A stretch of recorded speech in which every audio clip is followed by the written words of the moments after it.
What is up, everybody? Gingy Beardy Guy here. Want to welcome all of you to the stream. It's a lovely Sunday afternoon. What's up? Feel free to sound off in the chat if you're here. Of course, we're going to be looking at more Ludum Dare projects. We're reaching the final 5 days of the event, so absolutely best time to capitalize on that for sure. If anybody out there has a project they want me to play, feel free to type !submit. It'll send you a link which you can go to submit your project.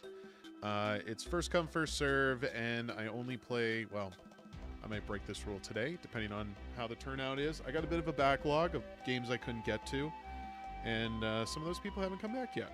But I would be sad if they didn't get a chance to at least have their game featured. They put in the time, they waited, I just didn't get a chance to do it, so I might just fill the time between all of you doing that. But if you're with me live, that'll give you priority. We'll go to the top of the list there. I see there's already a submission. Steve the Fool, are you here? Also want to remind everybody, I have a project as well, Gasp Away. We just put out a post-jam update. Would encourage you all to go check it out. It's a fun little project that we absolutely enjoyed. We're very proud of. So please, even though the post-jam's out, it's never too late to give feedback. We'd love to hear what you guys think. So yeah, again, that's Gasp Away. Links, of course, are in the description. Steve the Fool, are you here? Let me make sure that my bots are working. No, there's no response in the chat yet. Steve, I need you to tell me you're here. Perhaps I can... Do I not have the page open? I do. Let's see if this works.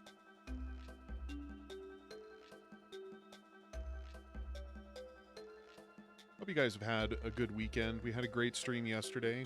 Surprising turnout, to say the least. And I hate that I have to put it that way, but I know we're kind of reaching the tail end where all the hype is kind of dying out for Ludum. And I don't know, there's still time. There's still projects that need attention. So why not? Why not? Okay, well, that's interesting because... We've only been sitting here for like 10 minutes to get the stream rolling, and they submitted pretty much right at the start. So, Steve, if you ever come back, we'll absolutely play. But I'm going to go to the very top of my list, and I'm just going to double check all the streams here. We're live on YouTube. We're live. Waiting for Kick just to reload. Oops, something went wrong. I don't know what. Okay, Kick is not having a good time right now. Doesn't mean the stream hasn't gone through. Twitch as well. Howdy do to all of you. It's fine if you guys just want to lurk. I can keep myself busy. So, this was one of the first submissions that I ever received when I started doing these streams, and this is now the fourth. This one was shared on day 1, and they were not around at the time when it was time to play. But I suppose now is a better time than ever, because I don't know if and when we're going to get to it. Gynoval, thank you so much for the follow. Oh, we do have other submissions here. Let's Snack, are you here?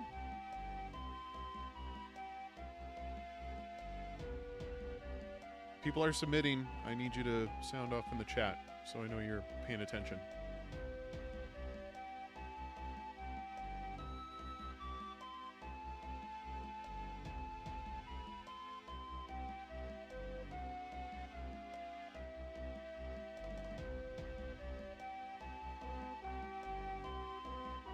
Anyone at all?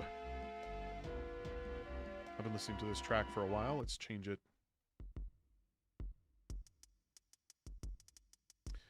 Steve the Fool is here too. What's up? Steve, I was calling for you earlier. Are you on a delay? You might be on a delay. I don't know if you are on a delay, but it's a pretty serious delay if that's the case. But Steve is the first to sound off in chat, so we're gonna just play Steve's game. So this here is Signal Frog by Steve the Fool. I'll share the link for you all so you can see it there. Wait for the signal and click touch. Get as many points as you can.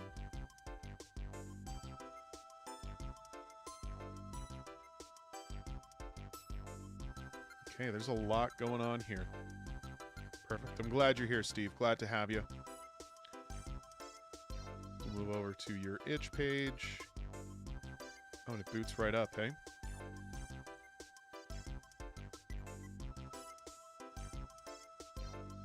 Pardon me. It's the same thing, right? Wait for the signal and click touch. Click or... Oh, I see. Touch if you're playing on phone. Get as many points as you can. Please don't use an auto clicker. Bad form. Sure. Okay. Should I be playing the embedded version? Android debug. I don't understand your naming convention here. I know you're here, Steve.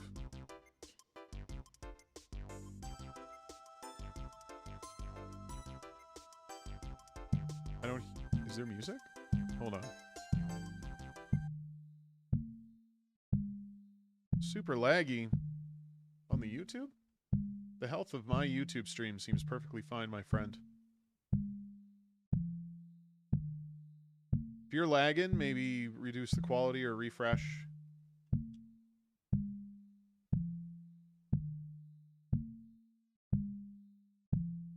I'm playing it back right now. It looks pretty smooth. Alrighty. Sorry, there's a thing I want to do first. There we go. Oh, and Steve has transferred to the Twitch. YouTube is lagging. Well, that's unfortunate. Do you use ad blocks? That might have something to do with it. Who knows? Okay. Sorry, having trouble with Twitch right now. Oh my god, is everybody having trouble with my stream? All of my stats are saying it's good. I'll just keep going. You guys let me know if there's trouble. So anyways, Signal Frog by Steve of Steves. Is this a solo? I didn't look if this was solo. It is compo. Okay, excellent.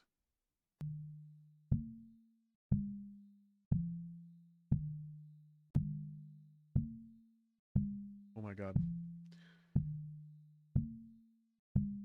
When the frog wakes up, everything times by 2 before he gets angry. Whatever you do, if the frog is angry, don't touch anything. Wait. Whatever you do, if the frog is angry, don't touch anything. Click when this is green for points. If the green light is on, scoring is reversed. Oh my god, is my time already rolling?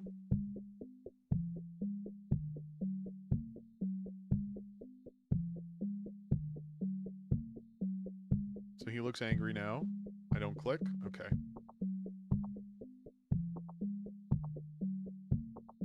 I see what you mean by the clicker.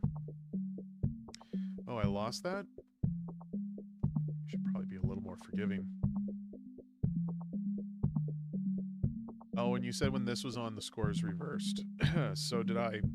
I probably messed with myself a little bit.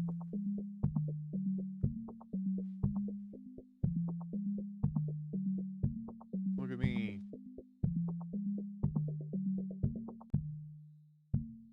My timer didn't even... My timer still had like 20 seconds left. What the hell?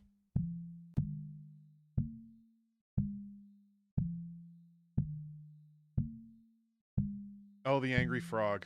I forgot about the frog. I did forget about the frog. This is on, right? This is when the light is on? Yeah.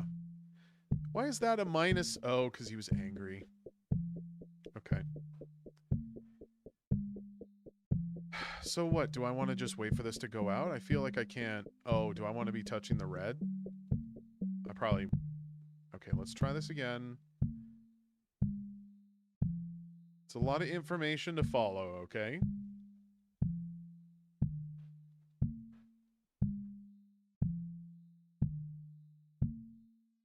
Doing good. Oh, he was angry. You know, the frog is so tiny, you almost can't tell that it's there.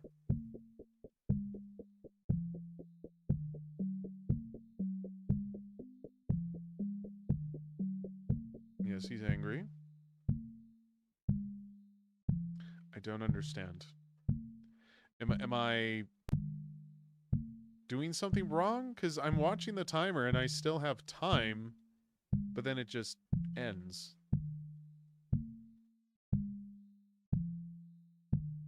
Oh, right. It's reversed.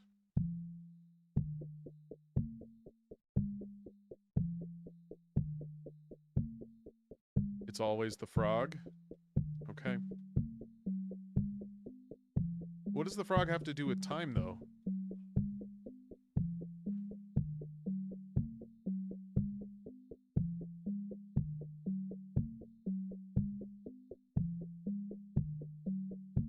Never click when the frog is angry. But sometimes when I do, it just deducts points.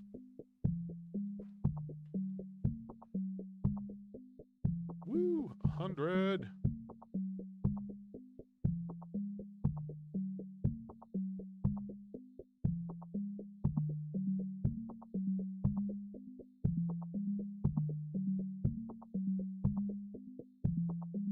It always deducts 10 seconds per click.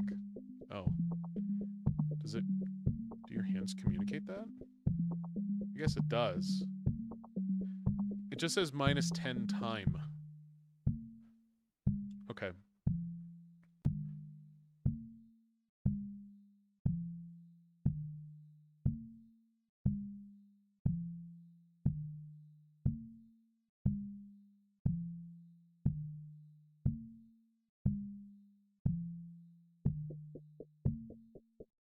Oops.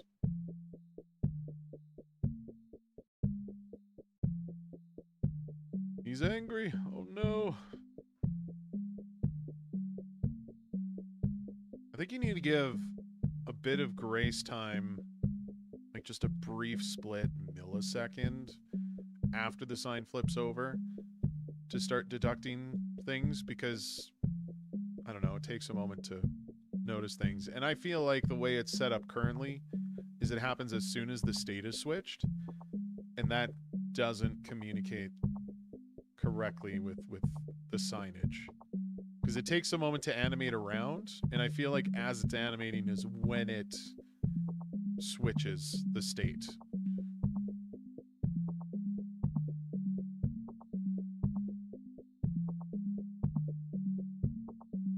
Doing all right. Doing all right. Just don't have to... As long as we watch the frog and nothing else. 132. Was that my last score? Did I just beat my record? You think it's at the end of the animation? It doesn't feel that way. I mean, you know what's happening under the hood, so... Alright. Okay, well, we get the idea. The light gives no time to react. Yeah, but I have less of an issue with the light because that's exactly what a light will do. It just kind of switches on. So that's a pretty distinct, like, contrast from its previous state, and it's instant, right? You're not taking a moment to let the light flare up or anything like that. It's just like it's on, right? With the sign, though, it rotates. You have an animation between those states, and I don't know. I feel like as long as I can still see the face that I should be clicking, I should still be awarded points for it until it's gone. As soon as it's gone, I'm clicking nothing else but the other side of the sign, right? So I don't know. It felt like there was something there, but otherwise, like, it's fine. It's a good submission, I would say. You know, all of your gameplay is surrounding the concept of just signals. I found myself focused on the frog because it became the most important thing. It's quite a hold on, chat. I'm 90% sure it's at the end. Okay, man. Okay.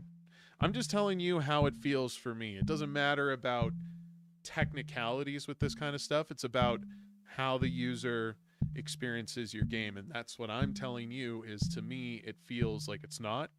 So, I mean, take that for what you will. Let's Big Snack finally fix Twitch. Excellent. What was I saying though? My eyes were drawn to the frog once I realized the frog had the most brutal punishment for me. To me, the weighing out my options between the light and the sign, I kind of focused on the frog. But what was nice about the light, for example, is it's at the furthest end of my periphery, right?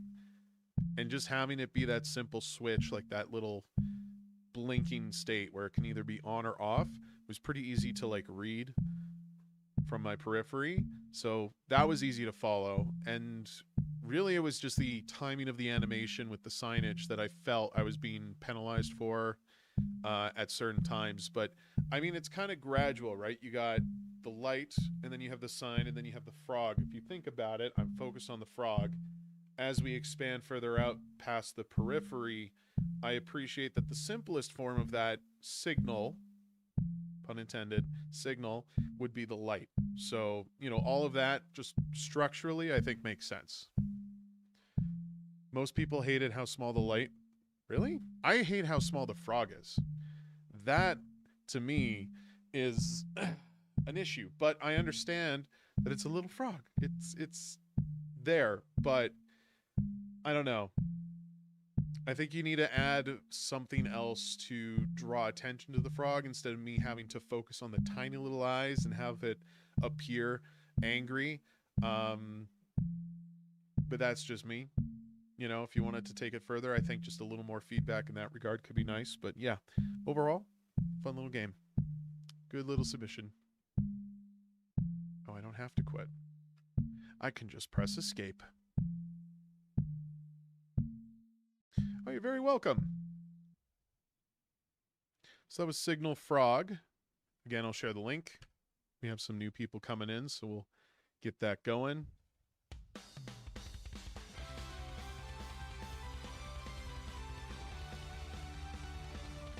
You'll play my game later? Well, I'd appreciate it. And of course, if you got opinions, comments, any feedback you want to share for me with my game, share it, please. We absolutely want more eyes, more players, more insight. Okay, I'm going to close some of these out. I believe ACEspionage is next, but let's just have a look at the list here. A little discombobulated. Nope, that would be correct. Let's Snack, who I think is in the chat already. You are Let's Big Snack, right? Yes, sir. Here's the link, you guys. Give ACEspionage a try. Post-jam version, don't mind if I do. Welcome to ACEspionage. Your signal has been compromised. You are a spy and someone is trying to hack your connection. If they break through your signal, they can access everything in your homework folder, which surprisingly means everything to you. In this round-based card battler, you fight to maintain control of the signal before the enemy breaches it completely. You can use 3 types. A surveil, which is attack, hide is defense, and interfere as a counter, okay? The controls are even easier. Left click for the buttons, right click to select and place. All right. Both of you and the enemy play cards on a field with 3 slots. Each slot directly battles the opposite slot on the enemy side, so positioning matters just as much as the cards you choose. You start with 7 cards in your hand and play 3 cards at a time, 1 for each slot. I'm sure the detail matters. It's very wordy. That's not necessarily a complaint. It's just, for me, I like to see how the game feels. By all accounts, it seems like it's pretty straightforward as far as a card paddler goes. So we'll just dive into it. Do I want to play the HTML version?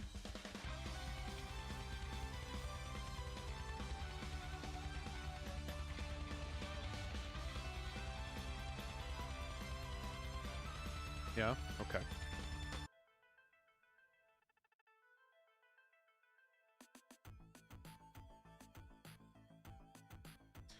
Love it.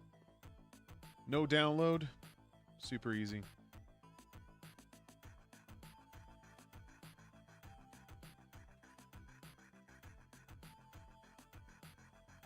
Congratulations, Agent.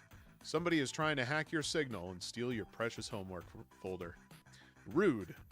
Your mission, destroy the enemy's signal before they destroy yours. If you lose 10 signal, you lose, but if the enemy disconnects, you win.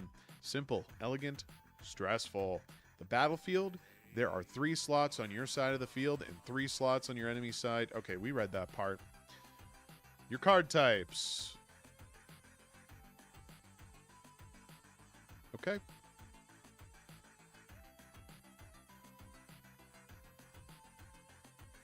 How a turn works. You start with 7.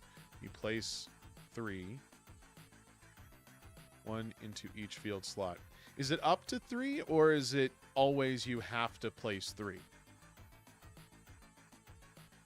The other side responds, then the roles switch. You have to place 3. Okay. Think of it like a spy duel split into 3 tiny arguments happening at once. Okay, yeah. That's a good way to put it in perspective. So what's he sending my way? Reflex damage back. Okay, well, if I don't damage it, then it does nothing, right? Deal 2 damage to the enemy's signal. Block 1 damage. Okay. So if I put a block on a block, then it's not going to block anything, right?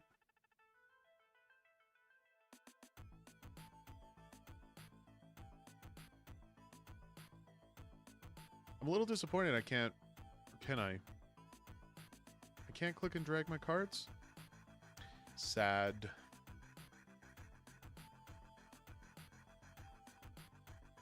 Alright, so this deals 2. And I'll still get 1 through. I want to take that. Interfere card in the opponent's slot.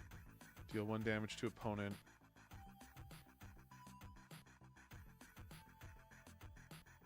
Interfere card in the opponent's slot. It sends 1 damage to the opponent, which it's going to block, right? Or because I'm interfering it disables. Oh, everybody was in a time crunch. It was a 72-hour jam. I mean, there's no need to apologize. No person should for that. And receive. Opponent replenishes 1 signal. So, I don't understand what this is telling me. I'm going to deal 1 to my opponent, but then they replenish 1 back? Yeah, we'll just see what happens. Send. Effect happening when you are the setter. Receive effect happens when you are the reactor. Oh, I see. Okay. Oh, so now I don't get to see what he places? Oh, no, it's I set up. I see. Okay. Let's put a block there.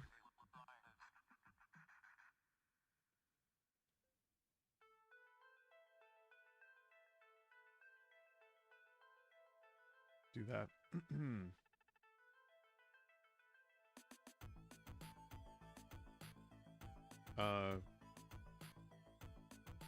Resolve? Yeah. Not sure why I would need that step. Okay. Deal 3 damage to the enemy signal. And that just goes... Oh, that's probably not direct to the signal. I probably have to... heals access damage dealt.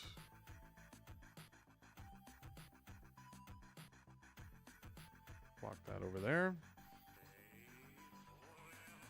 Put this here. We could deal 1 to each other. I don't care. Or he can deal 1 to me, but... John, or Jahan, didn't seem to take any hits. You almost can't see these buttons down here. What does the skull mean? Kind of want to click it. Is that what I want? Yeah, sure. Whatever.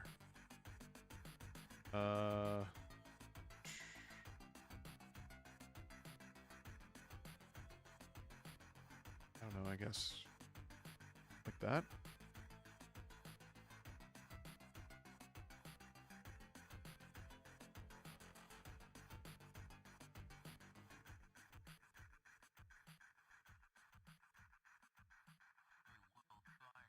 Okay.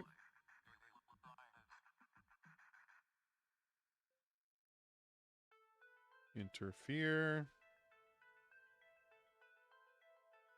I can at least block 2 from that. And... yeah. This will be good. So I don't know how much of this is random. It feels like I'm just being dished the hand I need. I say that, but he somehow didn't take damage that way. I was expecting there to be a little more damage. Let's see what he does. Yes, resolve. I don't even know why we sit on the screen.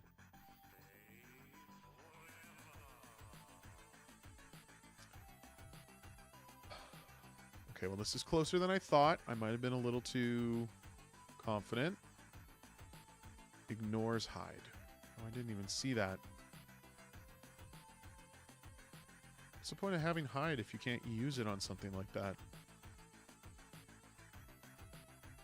That's the only time I'd want to use it, is that it blocks enough of the damage.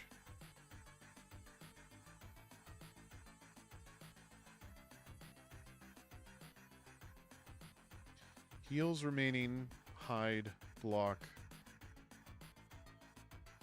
Heals remaining, hide, block, 1 damage.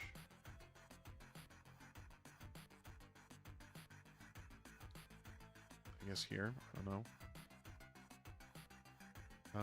If I interfere on this...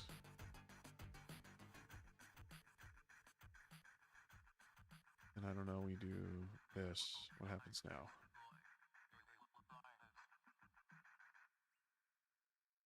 He dead. Take that, Jahan. Uh-oh. Did it bug out? I think it bugged out. Doesn't want to resolve this. There's nothing to resolve. Does not compute. Okay. Okay. I can look at the deck here. Oh, this is the enemy's deck. Is that any different than mine? I don't think so. Maybe slightly.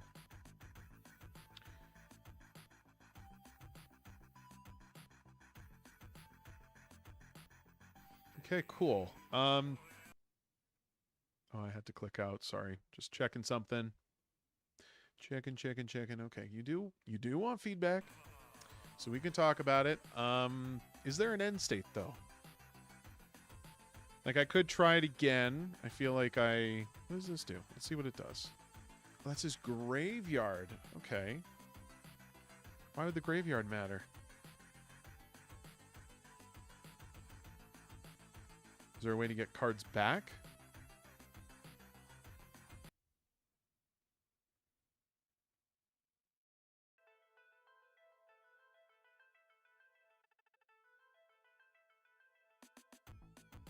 Okay. Somebody's doing things. Yes, doing stuff. Big baddie person grabbing your things. Thingies are happening. Let's try interfere on the hide. Do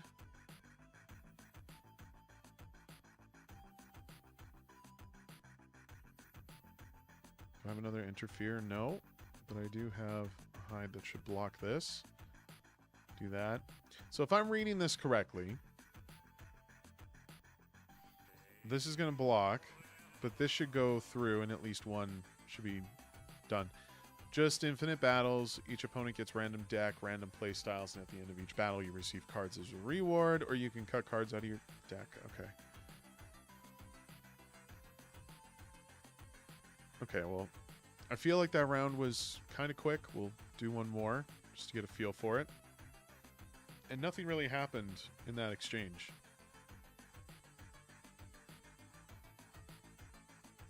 At least I don't think it did. Trying to understand what these bars in the middle mean. I feel like they're just indicating whose side is sending. You dealt 1 damage and you healed 1 signal because you interfered. Because of your interfere. Okay. Huh.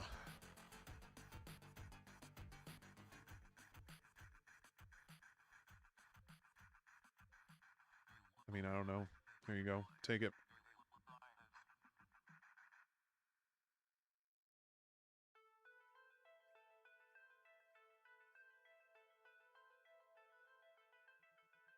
Nice. Took a big hit there.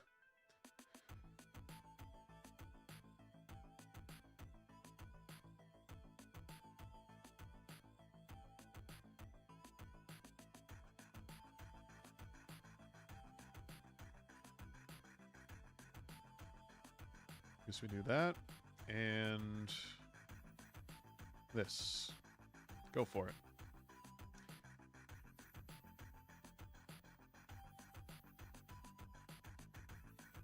We're doing a little better. Doing a little better. I'm just going to throw out those. See what happens. Resolve. Nice.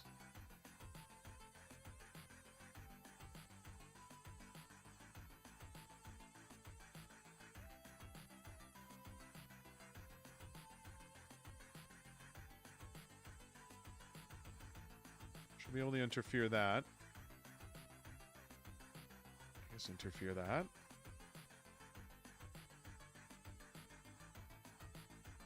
And just do that. Yes, resolve.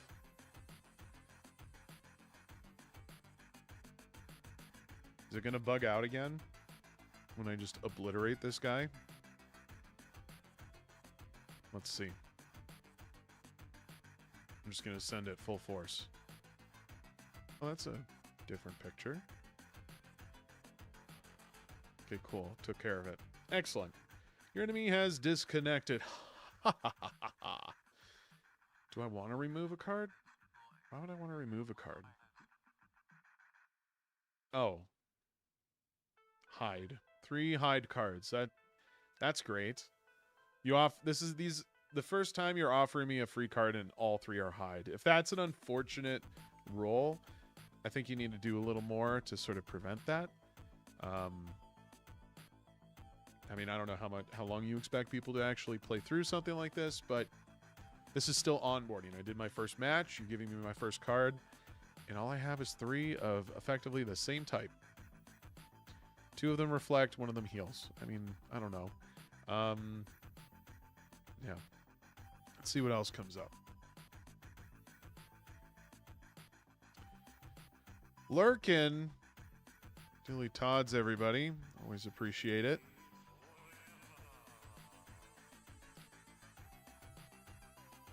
Not affected by interfere, but I like interfere.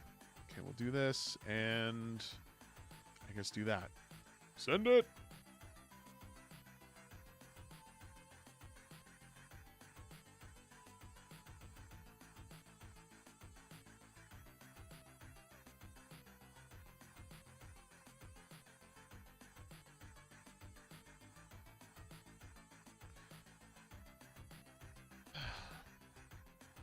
Yes, resolve.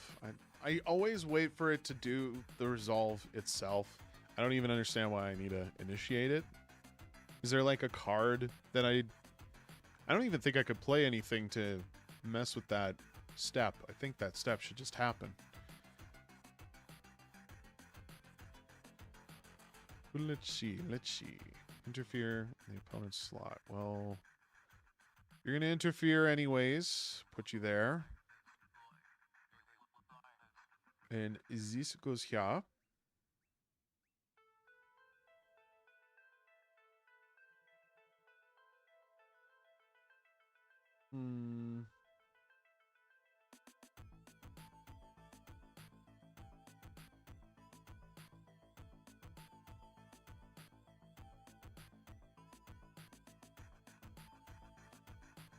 Not affected by interfere.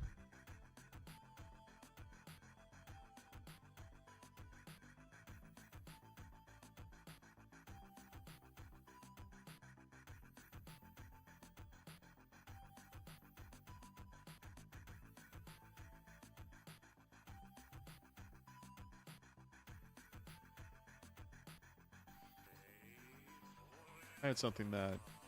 Oh, would these just negate? They might just negate. That's fine. Do this here. I don't have a box, but we could try... Well, there's no point in really doing anything with that. Boom.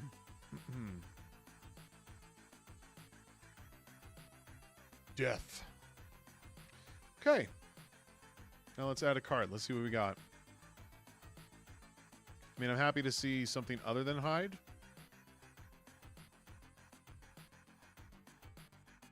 Okay. Well, I think that's it. That's it. We understand the concept here, so let's talk about it. I think at first glance, it's got a very attractive aesthetic. I totally get what you're going for. I think the rules are simple enough that it's intuitive. Anybody can really pick up. The cards sort of, well, they do a great job of just explaining what it is that's going to happen. There is a bit of a learning curve with understanding the semantics of all of that, but overall, I would say it's good for what it is.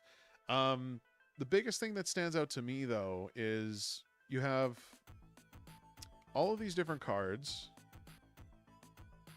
but they all seem to have, like, the same picture. Like, there's not really any distinction between cards with some effects and others that don't. Like, I distinctly remember seeing a hide box that was unaffected by interfere, or something that was unaffected by hide. I think you should have a different sort of indicator for that, like a badge or something that's on the card maybe, to sort of help differentiate that, so I can just connect those dots like instinctively instead of having to read all the time for that information. I feel like there needs to be a little more variety in the types of cards I can use. I understand. Jam Project, 72 hours. I get it. I'm not saying this is what should be there. If you wanted to push this further, though, you certainly would have to come up with... I mean, I'm not even trying to compare it to other competitive card games. It's just... I feel like I've been playing the same 3 kinds of cards. 4, maybe. That, I don't know. It gets very repetitious, very fast, and the passive traits or whatever it is that you're giving these other cards to help stand them out makes sense that they're there, but I wish there was more flourish added to that. If there was like a mechanic or something that introduced that, instead of it just being another card that says a thing to make something happen. You know, I think about... And I'm sure you can point to Balatro or something as like the inspiration here. I'm not sure. It's not a competitive game, but I think of Inscription and how you can sort of change the stats of cards and, you know, sort of boost those effects. Maybe there's a way you could sort of incorporate that kind of mechanic. Like, I don't know, maybe you can modify it. Like, you got this whole like virtual computer sort of motif going. So maybe it's a hack that you can use on the card to like buff it up or something, and maybe that's what you can work towards to sort of gradually build your arsenal into some kind of Frankenstein, you know, of just different kinds of things. Everything with the aesthetics is cohesive. I think you're going a little heavy on the CRT shader. At the very least, and again, jam project, I know, yada yada. I want to see an option in your menu to toggle some of this stuff, because I know not everybody wants the filter on, let alone having the screen flicker or the scan lines, especially the curvature with this and your arboration. Like, I think you need to have a few toggles in your options menu to give players that ease of accessibility where they can just remove it. Like, it's nice and all, but as I've come to find, because I'm the kind of guy that gets deep into that shit too. I like the look of it for the most part, but there is like a line there, you know. I don't think it should be too intense. I think yours kind of leans more on the intense side. It's not bad though. It's just, you know, I wish the curvature here was less, like 20% less maybe, so at least John's name could be more legible, and these buttons down here were more like obvious, I guess, because they kind of blend in to the corner a little bit until you hover your mouse over it and you're like, oh, but look how close they are to the corner. Even the custom cursor can't even show itself. But yeah, that's my main takeaways. Sir Aaron, how are you? I think not having sound effects for the cards, even just like a standard sound that just played anytime a card was placed, like, would do a lot to really elevate this a little more. The music's a vibe. It's a good chill vibe. You know, it's a bop. I like it. So that's good. Big Snack says, totally fair feedback. Thanks for taking your time. And honestly, we are currently in the works of revamping the whole card game and still keeping the aesthetics. So your feedback, well, I appreciate you saying that.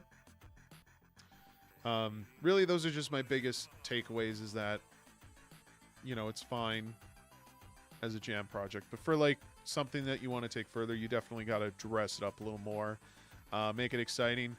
The biggest trend right now, I think, with a lot of these games, especially because of how simple their aesthetics can be, you know, just, I don't know, go crazy with the effects. Make the screen shake, make stuff flash and particles fly. Like, you can have a lot of fun with that sort of, you know, keeps people engaged and entertained and stuff like that.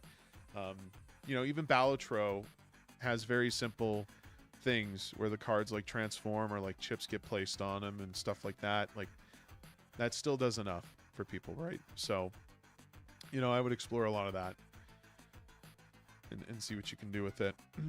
But anyways, that's ACEspionage. Thank you so much for your submission. Everybody go over and check it out for yourselves. There's the link.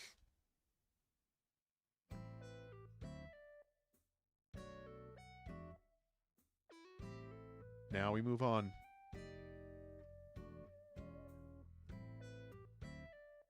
Sir Aaron, I have had your project here in my list since the 26th.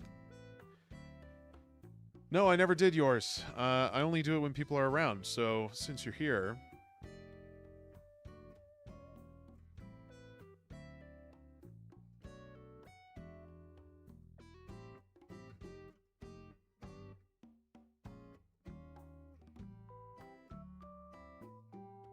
I mean, yeah, Aaron submitted theirs in the first week.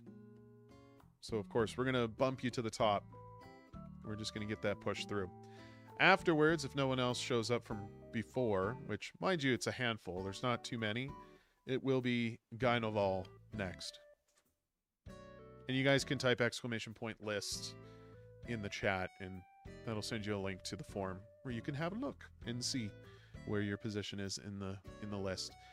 Also, want to take a moment, shameless plug, my game Gasp Away is available. We recently put out our post-jam update. So lots of good stuff there. Feel free to check it out. Alrighty. Router Wilds. Dive into the wilds of a router, where signals twist through radial pathways and only a clean connection can power your weapon. Rotate and align the network on the fly, turning every path into a fight for survival. I did see some people playing this. Right away, I feel like I understand it just by looking at it. At least at first glance, yeah. It seems like it's easy to read. Let me just check. Let me just... Before I start running my mouth. Where's... Oh my god. Okay. Just understanding the level of feedback you're looking for. But yeah, very... at first glance, I think this reads well. The game was made through a hot potato challenge. 5 developers passed it between each other with 0 communication. Because of scheduling chaos, we rotated frequently. And some of us ended up taking multiple shorter turns. Interesting. Looks like there's a video. Everybody can go check it out.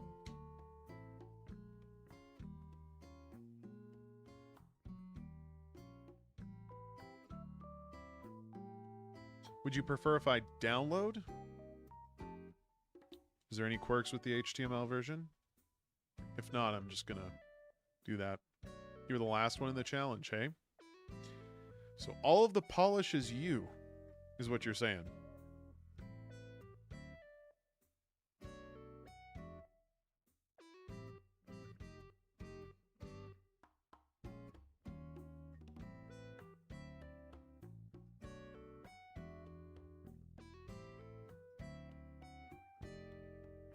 Will the stream also be available after broadcast? Yes.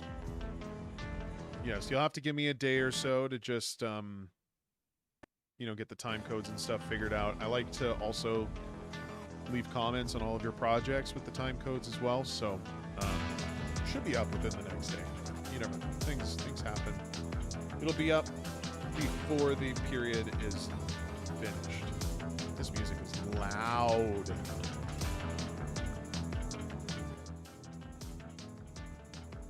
We're gonna just pull that back a little bit. Maybe a lot.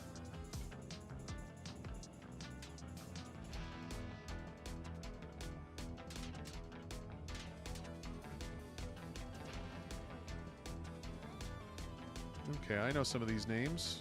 Brainoid, Boats, Pomo touched it. Okay.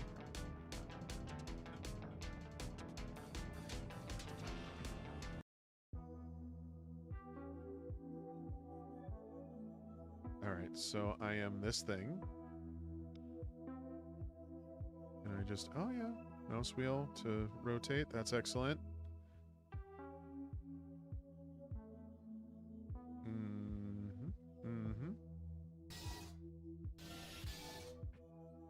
Okay, do I have to... Ah. I see.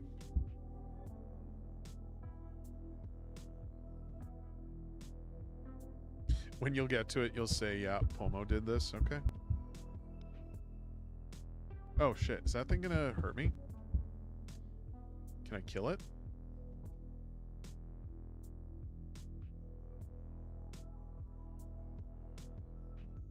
Wait, what's happening? Oh.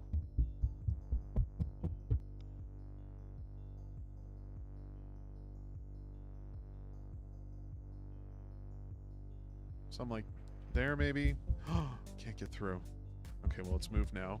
Oh, I really appreciate being able to move at the same time as positioning this. That's really nice. Boom. I can shoot? What? Oh, that's weird.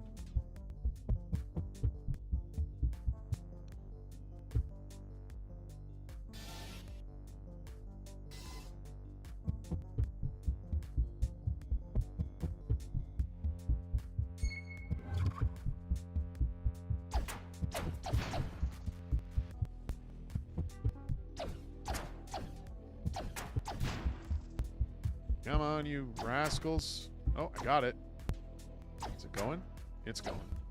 It's going to be this way. There we go.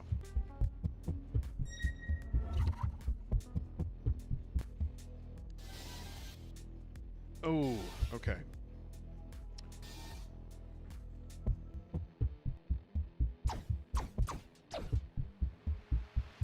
Why does it say locked?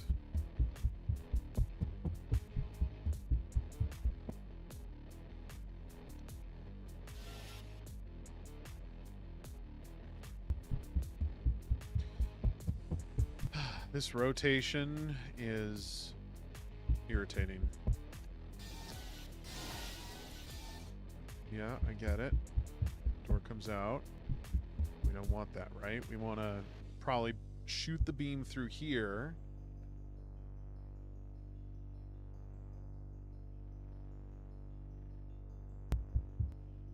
My character doesn't rotate with the space. What gives?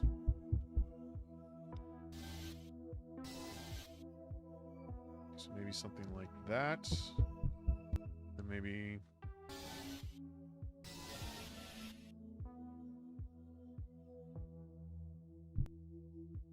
Oh my god. Is that just gonna stay there now? Probably not. I'm gonna get myself trapped. Oh, almost got myself trapped.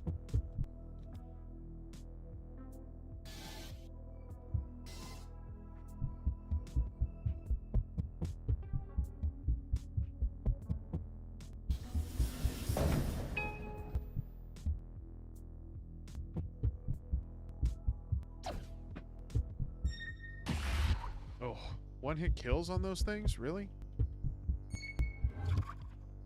Oh, that's lame. There we go.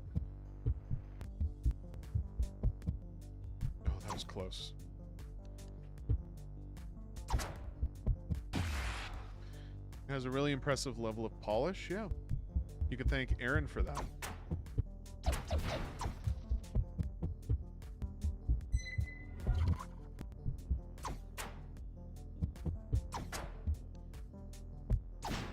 I hate that these reflectors take priority from my cursor. If they are not locked, you can move signal sources too, but why? Why even do that? Oh, I don't have to worry about hitting these things. Okay.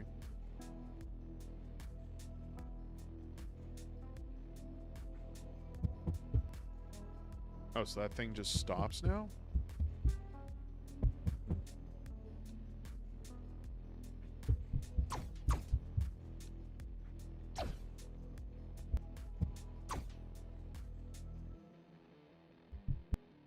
The closer to the source, the faster I shoot?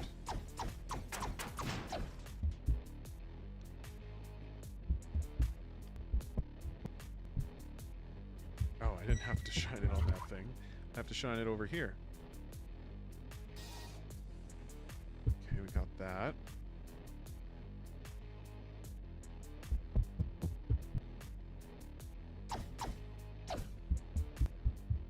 Oh. Okay. Well, it looks like I want to just do this. Oh.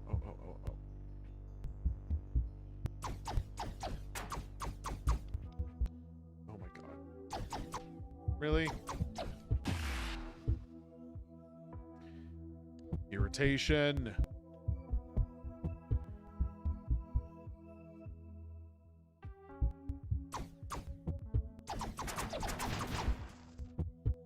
Am I like super powered when it's reflected like this? Oh my god, that's so rapid. It is super powered. Yeah, shooting with a separate button is very much needed.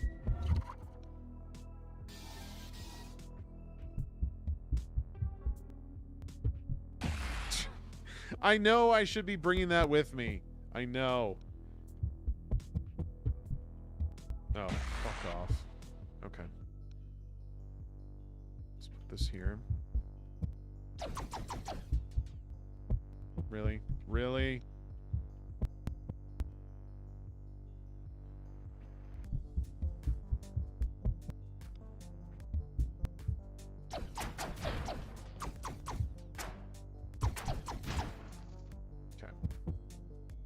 Put you there.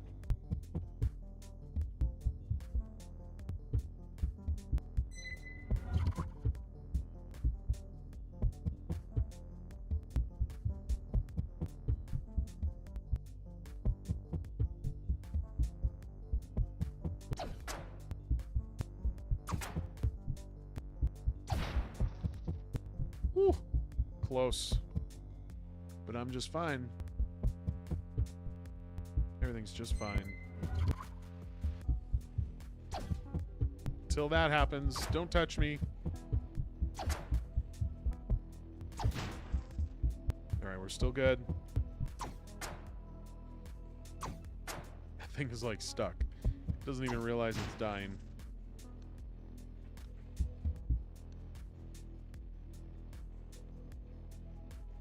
Do I need this? No, I really don't. Do I?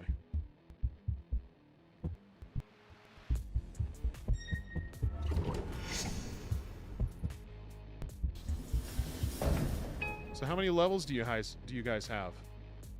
Wait, where am I? Oh, I'm right here. Alright, that one's locked again.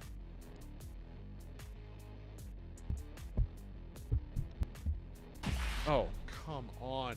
I wasn't even near that reflector. Thank you very much.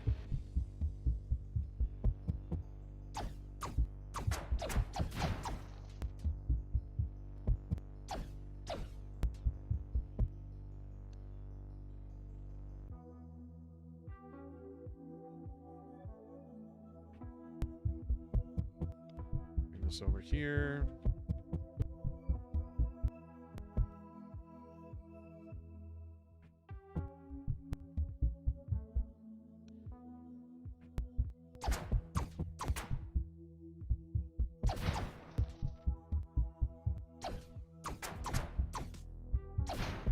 Go.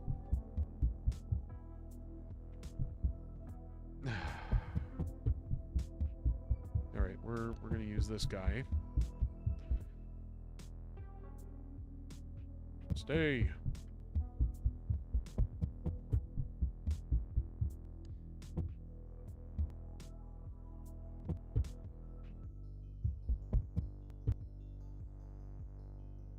Oh, shit. That would have been bad. Okay, let's bring this over here. Something like that, maybe.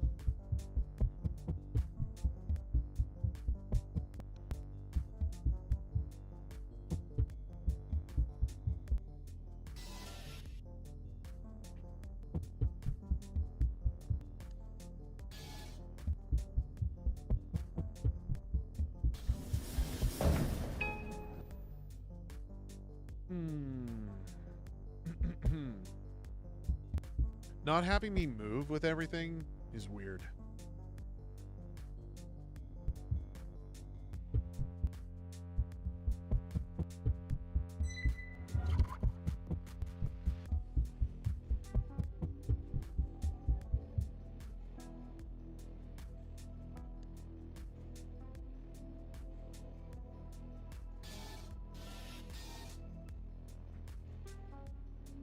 Okay, that worked.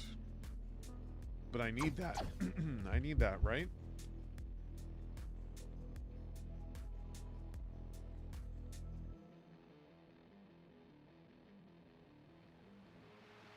Dude, this rotation is frustrating. Is this Pomo's edition? Is that why it's here?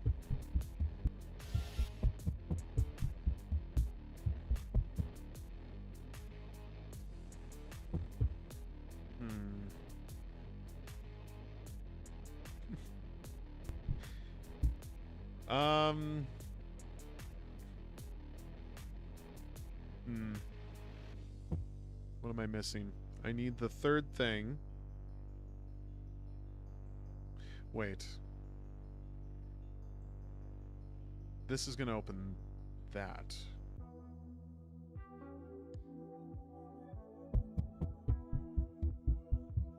Right? I need this over here. Yes, I do. Oh my god. Okay, got it.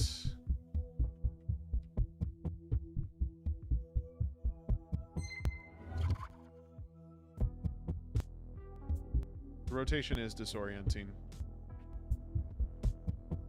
Incredibly disorienting, actually.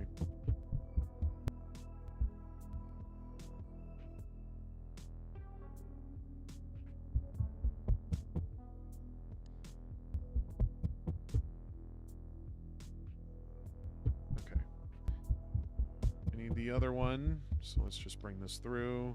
Put you there.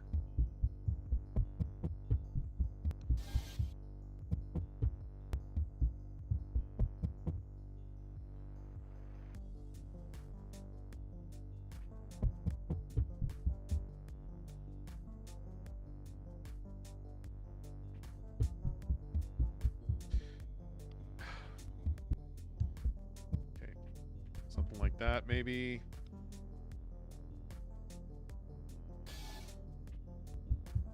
Okay, is there enough room to get through? Yes. Oh, shit. Wasn't even worried about threats. God, fuck those stupid reflectors. You serious, man? I can't get to it unless he comes this way. Okay.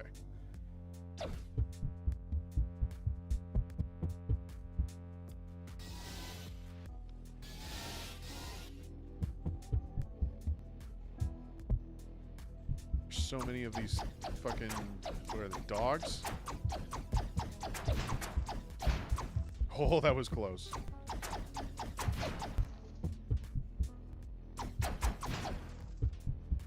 Okay. Am I reaching the end? Oh my goodness. There is even more.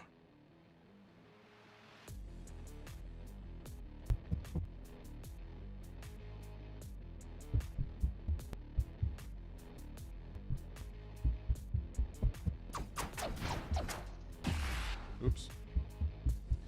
Oopsies. Okay, I can definitely wipe them out before they touch me. I just have to do better. Just have to do better.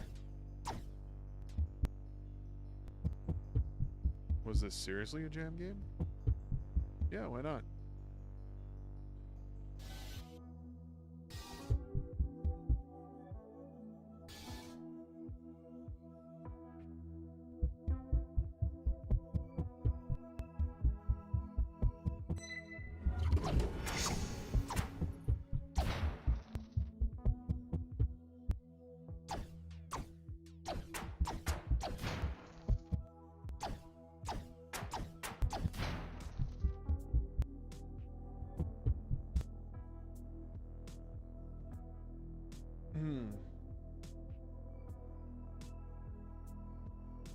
All right.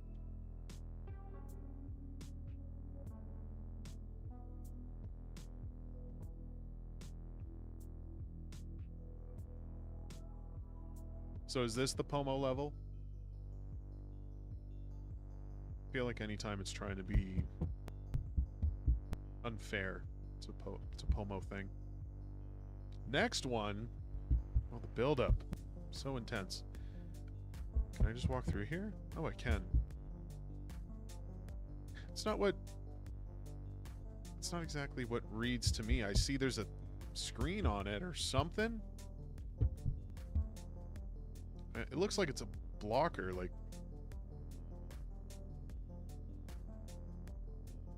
Uh-oh. Tried to link the video, yep. Okay, well this is...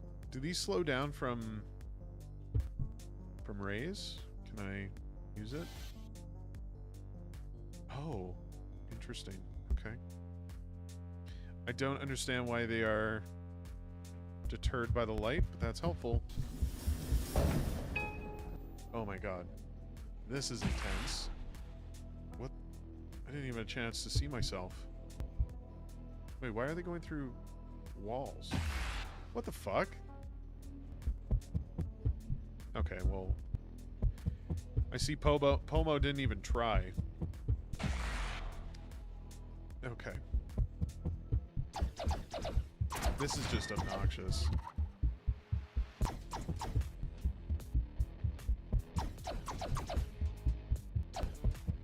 Wait, why is it taking me out here? I have been... Oh. That's... Takes me out of bounds. Wonderful.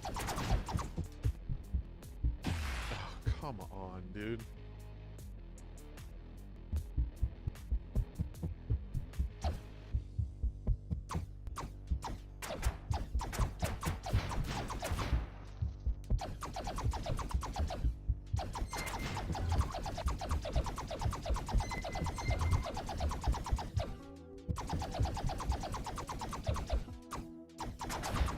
There's not even a point to line up any of the signals. Like, literally everything you guys have been teaching me, I don't have to do anything. I just had to shoot.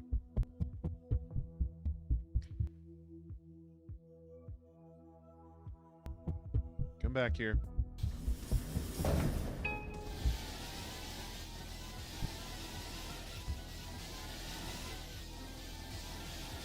See, now this is less irritating than what I just played.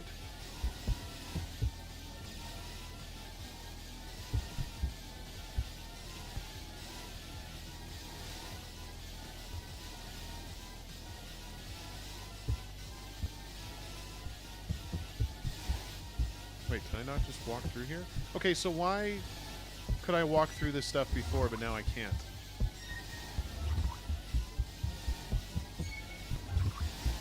Oh, shit. What's my range on this? Give me...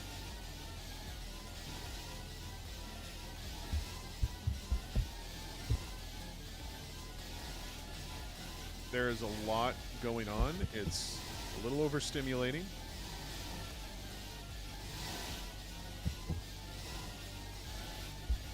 Yeah, you have a video. We'll explain the process here. Oh, come on.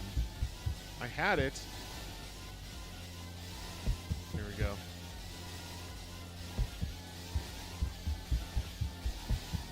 This is a really bad spot.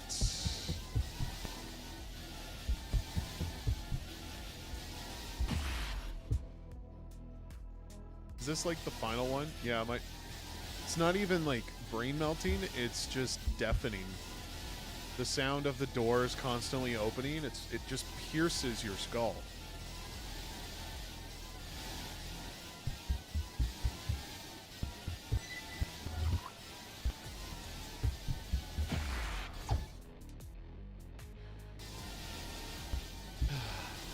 Up, up, up. Oh my goodness.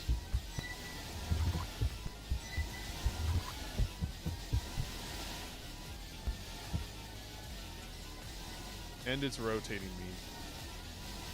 Everything else is rotating with the stage except for me.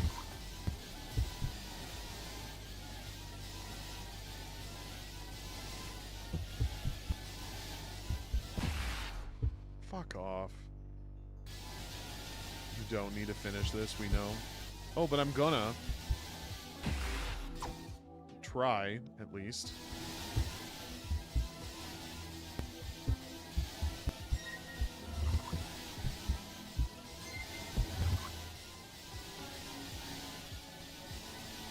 Oh no.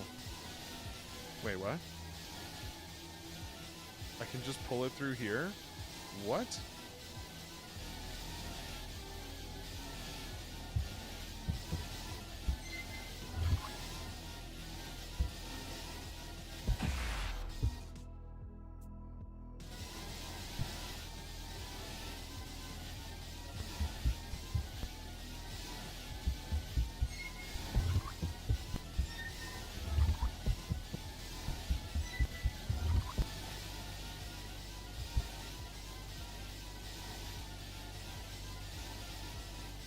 Okay, so I'm trying to turn this thing, and it's rotating on its own as it follows the rotation of the stage. So I'm just constantly fighting with it.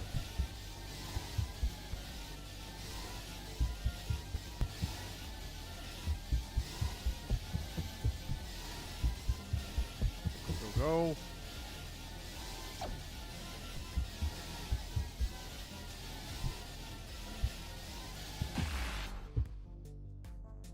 Why do you have saw blades so close to entryways? Like, I have no other option.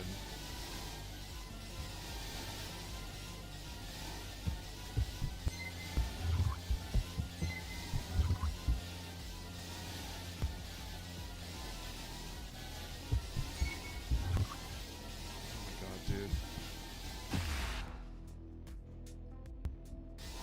Okay, we'll give it a little more.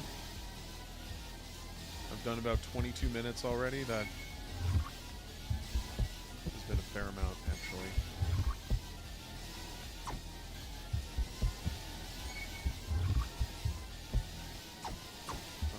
far from me now. I have to wait.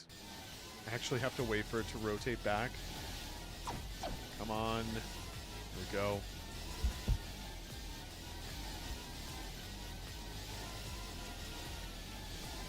Oh, goodness.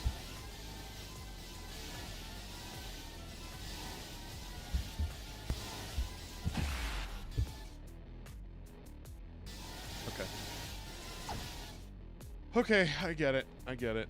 This is like waterboarding. It's the new form of torture.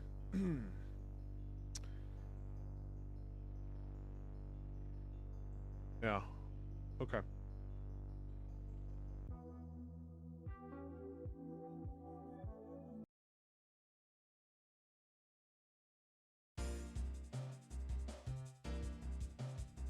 Oh, that's not what I want. There we go. There we go. Okay. Yeah. So, Sir Aaron's project, Router Wilds. I'm gonna try and like boost my energy up a little bit. That was merciless. My God. Waterboarding for the whole family. Yeah. Yeah. I mean, like we said before, the polish is impressive considering you guys only had 72 hours to make it. I do have a lot of questions with some of the design choices with your layouts. It is quite clear that there was no cohesive vision, and you all kind of just decided to do your own thing. Yeah. Yeah, that's all I'm going to say about it. But thank you for sharing. You guys can check it out for yourselves, rate the project, support it. I'm glad we were able to push that out before the event was over, Aaron. So, thanks for stopping by. We're going to get back to the action. Ganaval, I promised you would be next, and I see Dragonizer is in the chat. You will be given priority next. We have yet to get more submissions, though, and it's been almost an hour, so if there's anybody just kind of hanging out, and if you have a project you want me to play, type !submit for a form link, share your project, and I will showcase it, I will play it, give you feedback if you want. Gynaval, you still here? Need you to sound off in the... I guess you've been talking in the chat, I see you. Yeah, there you are. Alrighty, compo dot dash protocol.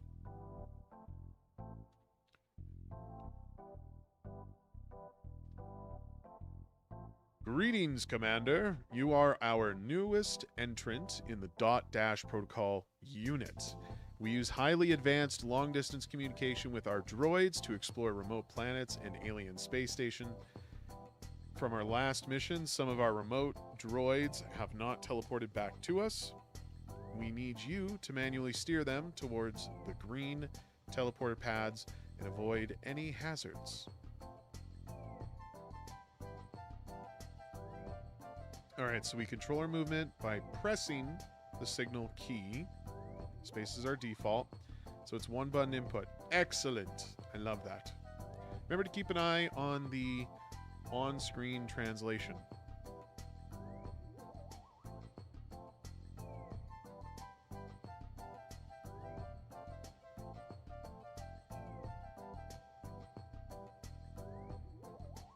So hang tight, we're zipping. Zippity-doo-dah. Oh, it's a project file.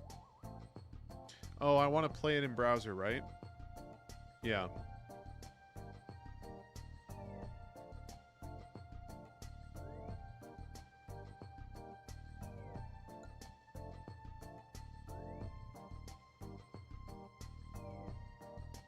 Is there any full screen option? Also, is there... Hold on. Yeah, there we go. Input. Full screen. Beautiful!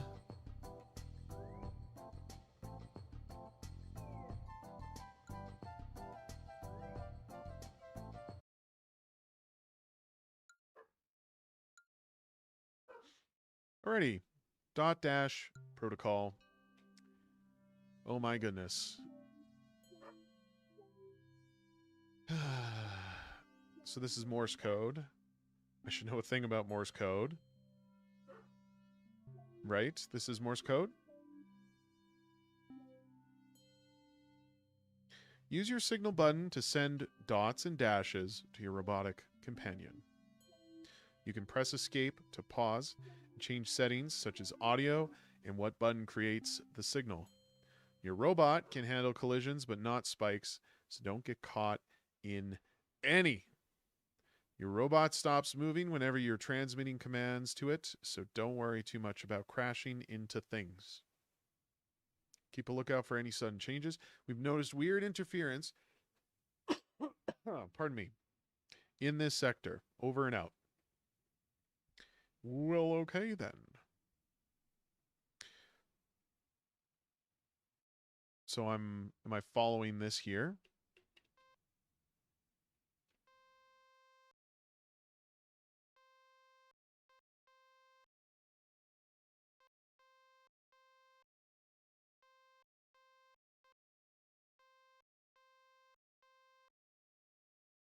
Oh, okay. Interesting.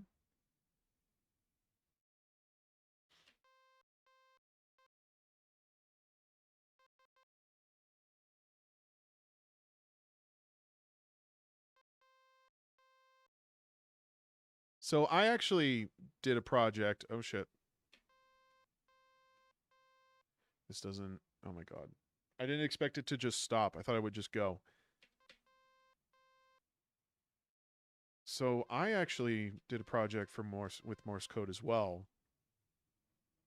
And, oh, shit. This is right. I don't want to... Well, we can stop it on right.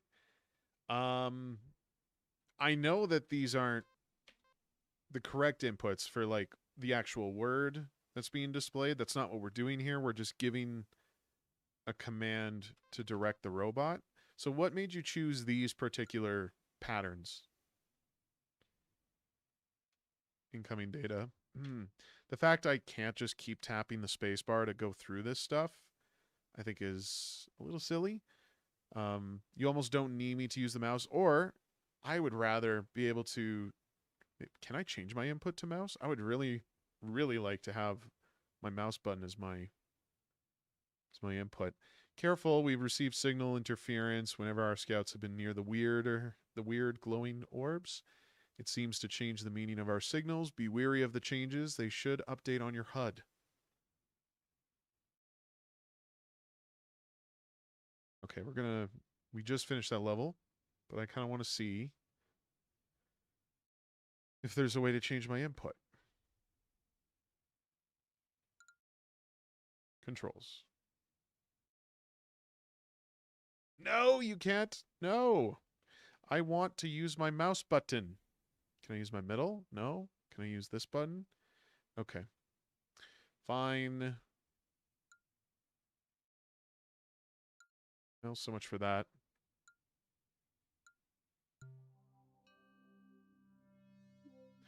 Blah, blah, blah, blah, blah.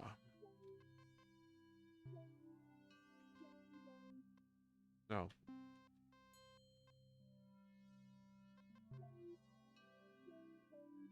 Rebinding in a jam game? Come on. I know. But you can. They do have the option to. It just doesn't allow me to use my mouse input.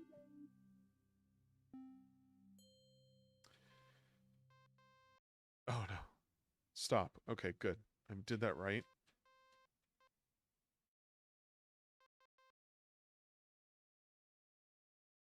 Yeah, I understand it's compo.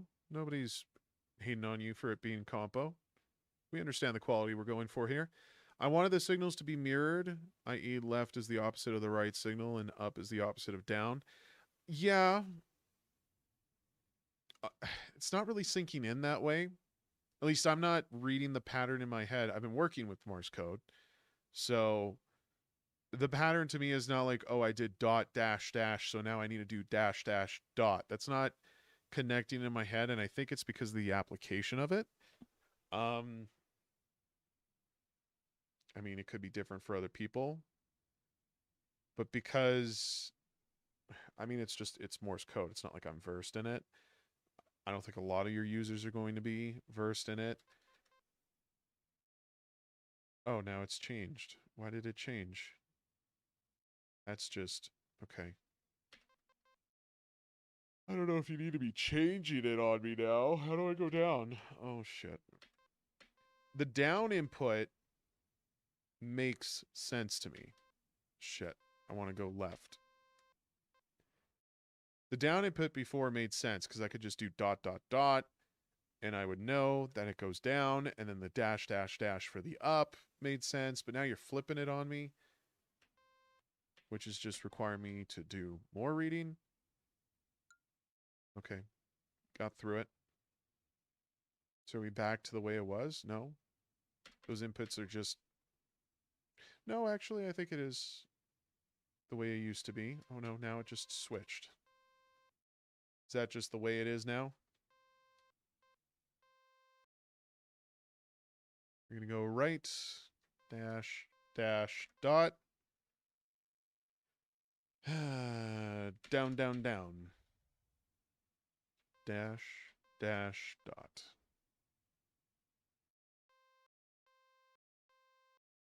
Did I line that up right? This is an unfortunate situation.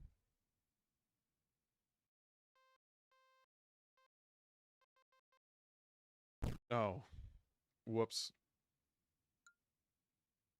I don't know why you let me key in more than 3 characters. If I can only do 3 for these commands, why allow me to make that mistake?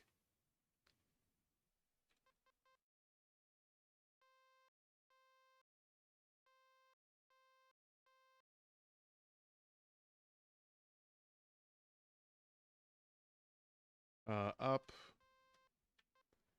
And one face from the left was a surprise. Yes. Oh, shit.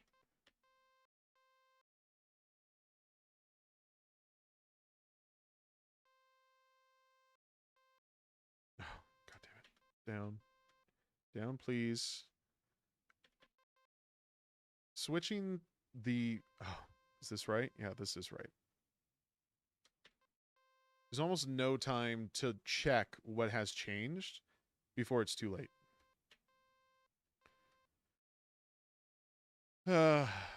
Originally you wanted more and more longer signals?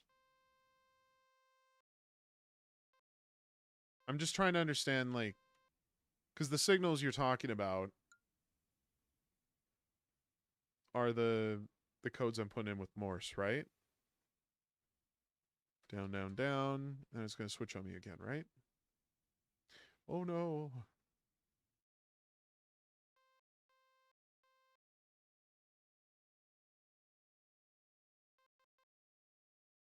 And then left, dash, dot, dash. Oh, you changed it. I don't even understand why the change happens. I know the change can just happen, but, you know, give some logic to it. You could have, like, my antenna interfered or something, and that would still take care of it. This is the last level? Okay. Up, up. Left, left, left. I swear to God, don't switch the input on me. Oh, thank God the right stayed the same. Up, up, dash. 1, 2, 3. Changes happen when the orbs are nearby? Okay, well, you're not doing a lot of, like, visual feedback on that to sort of indicate that to me. Congratulations, you've completed the mission. Excellent. Okay.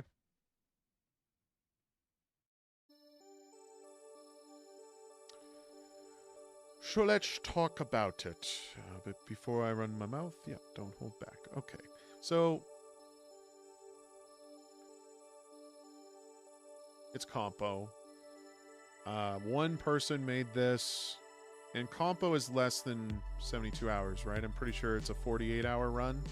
So for this being your solo project, I think it's good. Like, all of the gameplay surrounds the theme. Like, we're sending signals as we go. to indicate to the robot, you know, where I need to be. I really, really, really hated that you were changing the codes on me as I was playing, because there's already a learning curve trying to understand how the movement system works. I mean, there was no sense to the code to begin with. Like, typically Morse code is meant for like words, so to have it as like some sort of like directional input, I don't know, something about that. There was a bit of a disconnect there, but I'm also coming from like having a base knowledge of Morse code and just sort of like the system of it and what it pertains. So to incorporate that in your game, I'm not saying there's a flaw there. It's just picking arbitrary codes like you were, and then changing the arrangement of those codes and what directions they were assigned to was bringing on more confusion than I think it was really worth, because you're also trying to provide me an obstacle course to take the robot through. So I think the biggest issue I have is that as soon as I begin to get my confidence, as soon as I have that agency where I have control and I'm in a bit of a flow state, I kind of know what I need to key in, you rip that out and you make me learn it all over again, which just causes me to trip on myself. There's nothing about that that's really fulfilling or satisfying to me as a player. If you just took that out, I think it would be a little more pleasant. Not that I didn't enjoy myself. I still got through. A sound cue would be cool. There needs to be more than that, though. I think you need the sound for sure, but you need some kind of visual feedback, something that happens on the screen that can sort of indicate when it's a thing. We have the exclamation points that pop up, but I think something needs to happen with the bot, because I'm looking at the bot. I'm not so much looking at the screen, not the screen, the legend that you're providing me for these codes.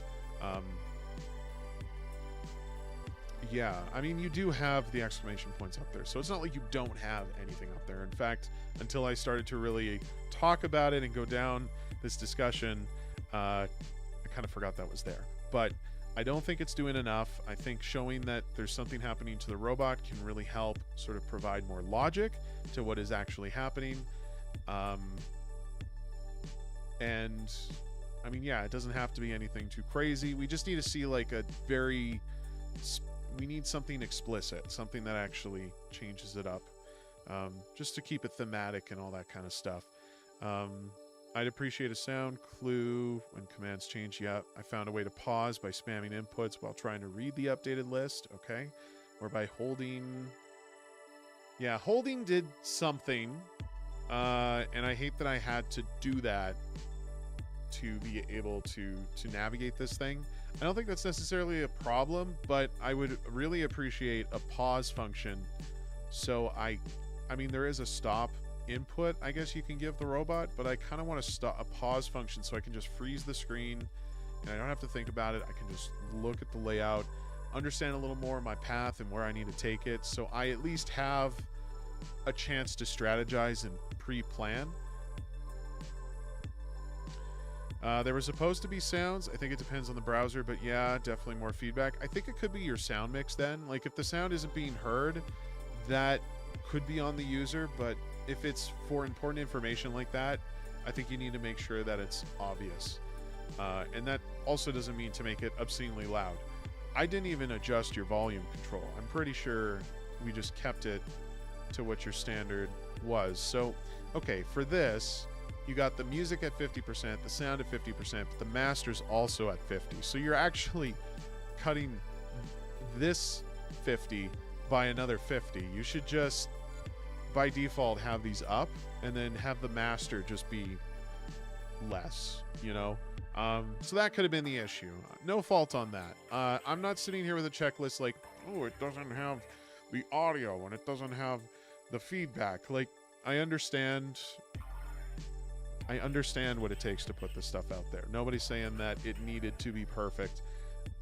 You know, it's just if you want to explore it further, if you want to do more with this project, what I'm providing you is just my thought process as a player sort of the things that stand out to me, and I guess I'm just trying to share what more I would like to see from this, you know?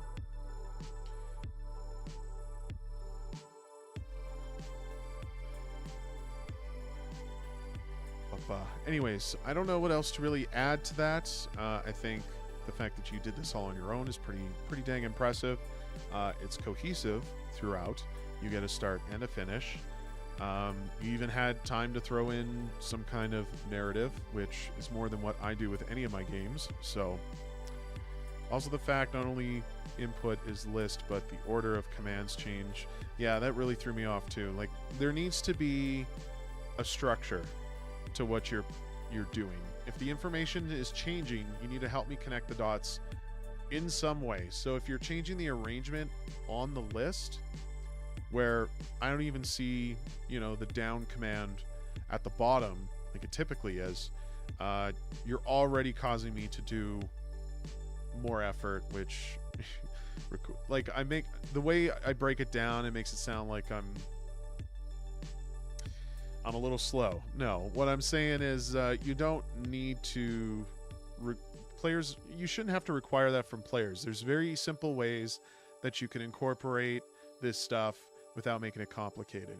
Changing the pattern and all that kind of stuff with how the game kind of performs, it really just makes them confused. Players then need to recalibrate and understand what the information is being fed to them. If I just had like everything in their set place and then the code changed, that already solves a lot of what that issue is. Again, it's not perfect. My point is, don't be shuffling the codes like that. But if you have to do it, and if there are moments for that to occur, like, it's just be obvious with it, and with your layouts and how your level is sort of designed in those moments, I think changing them in at a moment when I'm desperate to just get out of a tough situation, I don't think is fair. And you should really allow players to take some time to be able to like soak that in, you know? Minor thing I really like in this kind of game is a speedrun timer on the final screen so I can show off or at least prove my clear screenshot is mine. Yeah, I would say that would be a good addition for something like this, especially if the whole point is to just get through it. Definitely giving a timer or something like that is a great way to reward the player, give them something to boast about, like Dragonizer is saying. But yeah, I don't know. I feel like I'm mulching over the same shit at this point. That was .dash protocol. Give it a shot for yourselves, guys. Maybe you can do better.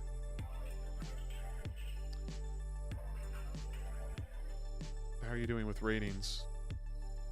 Oh, you're good. You qualified. And you've been giving more in your own ratings, which is excellent. Really happy to see that. Well, you're very welcome.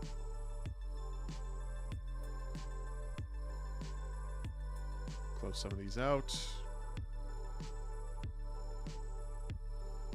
Let's have a look here. Refresh. I was kind of hoping there'd be a little more engagement on a Sunday. Not that that's a problem. I do appreciate having you guys around. Dragonizer. I know you're here. Guess what time it is?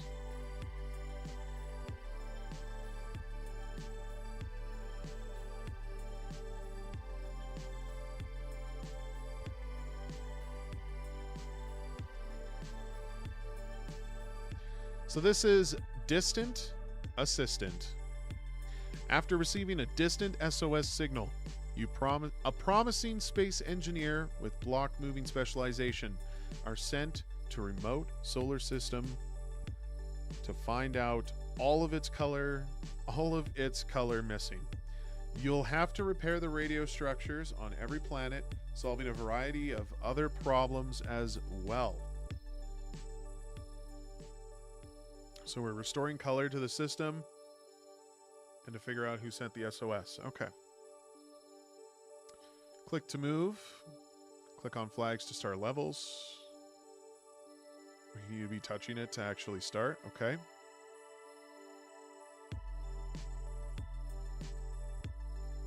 Well, Dragon, you're more than welcome to edit your description. You say it was like last minute? If it's just, this narrative only exists in your description, you're allowed to edit and change that. Even with your landing page, you just have this picture, you could keep adding to it, you could dress it up a little bit. Nobody's saying you can't. I think in most cases, I would say a good average amount of projects will wait till after the submission to start working on the key art and stuff. Unless you got like a dedicated artist that can actually do that shit. But anyways.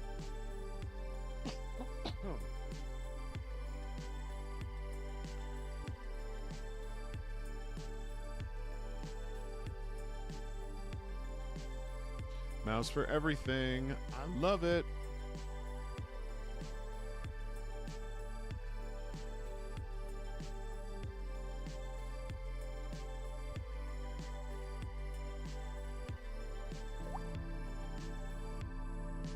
I want to full screen this. Full screen. There we go.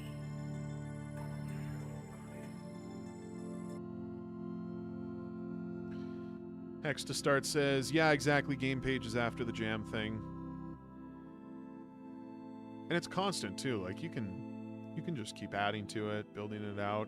If you find that, because like I'll put, typically, because I don't tutorialize in my jams, we should dedicate more time to that. But if your game happens to lack that, and you need to explain it in your description, if you find that information that you initially wrote may have been incorrect, misleading, or just something that people don't understand, like, of course, go in there, change it.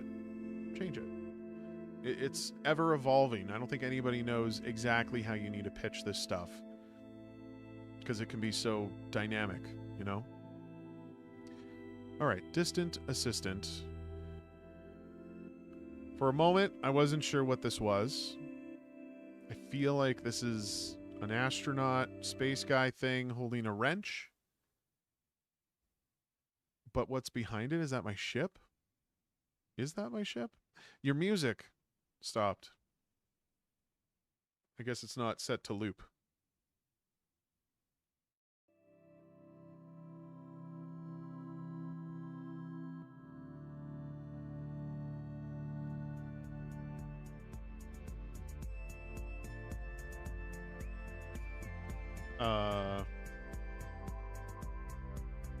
Hey, what just happened? What?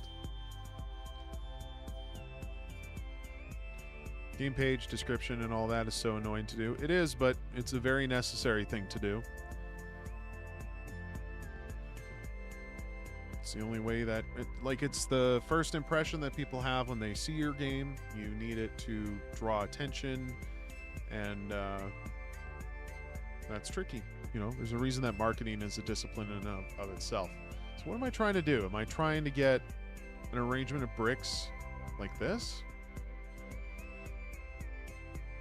On the other hand, you could finally relax after the deadline. Yep. Exactly. So something happened in the grid. I just kind of clicked on something, and then things happened. Let's retry. It was this.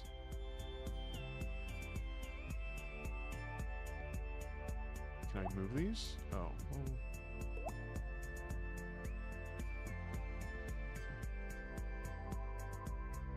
Is that not right?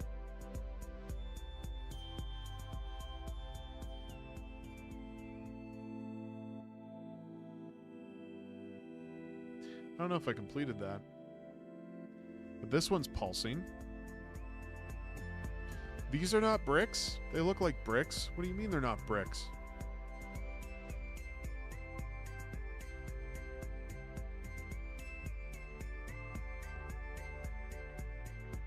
Like, I see brick. I'm assuming this is wood. I don't know, this grass, wheat, I don't know. These were crates. Oops, my bad. These are crates. Okay. I don't know if that really matters, but okay.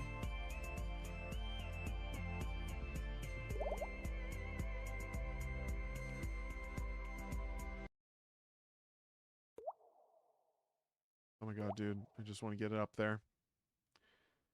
Then this needs to go here.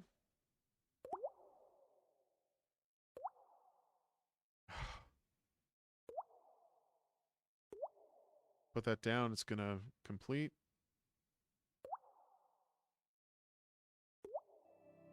Okay. So I was following it somewhat correctly.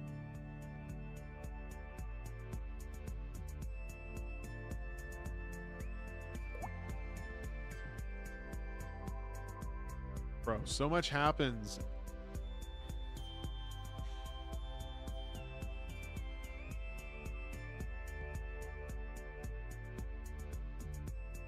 Finally figured itself out.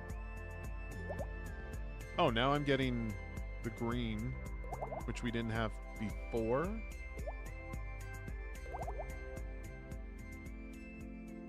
Vertical planks are crates, and bricks are bricks. And you built the diagonal with planks. Did I?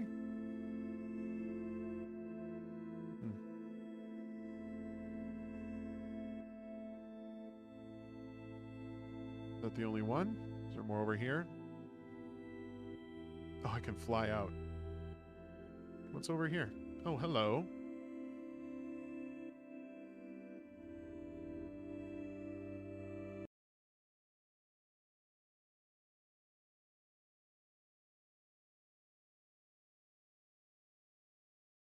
You know, I have to say, the silence is incredibly accurate for it being in space.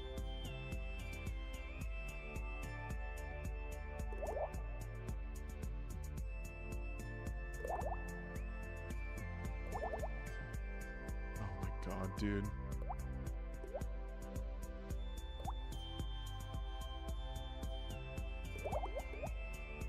No idea. This is Godot, right?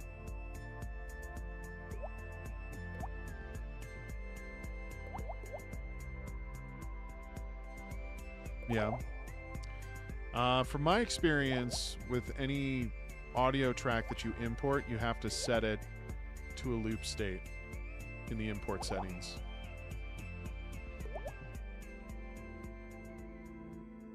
Like, they have a bool where you can set it in the player, but I think unless the file's actually set to a loop, it doesn't work that way. What am I supposed to do here? Interesting.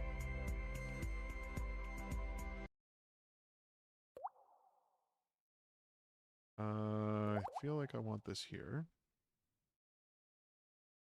What am I getting to? This battery? This doesn't move? How am I supposed to access? It has the wire this way.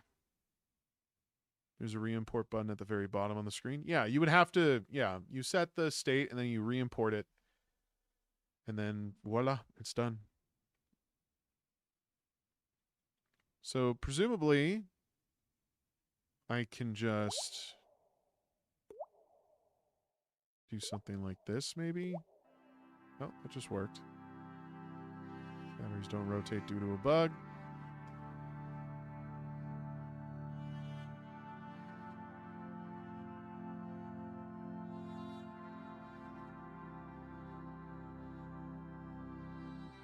Ooh, everything's all colorful.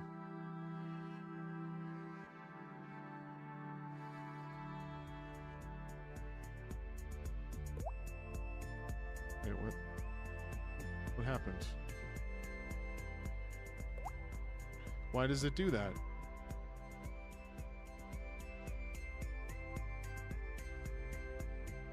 Why does it do that?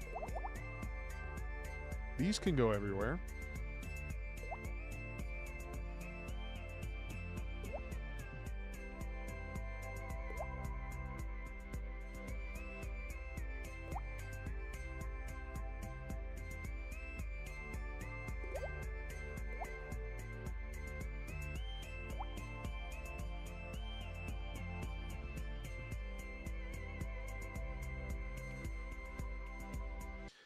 Dragonizer says, today I learned about the import setting. Yeah. Yep.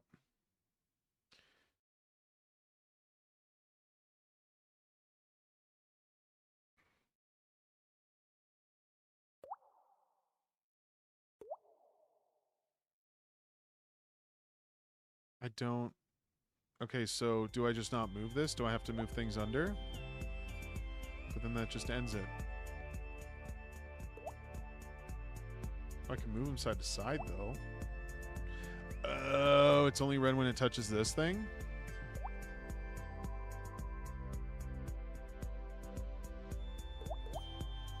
Ah, okay. I'm understanding now.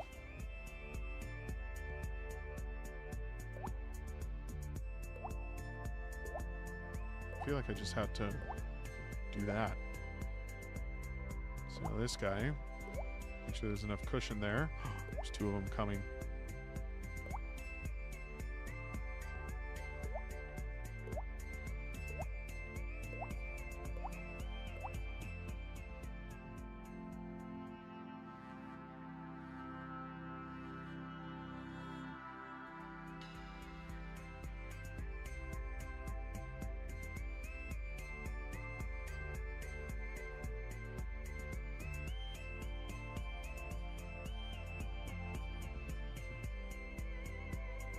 Oh, these are birds. I mean, that makes a lot more sense. I thought they were mushrooms.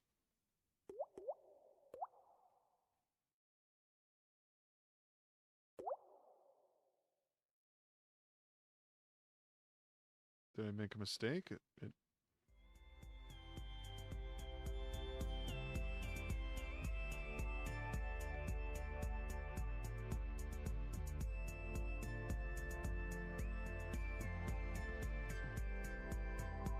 Oh, is that what fucked it up?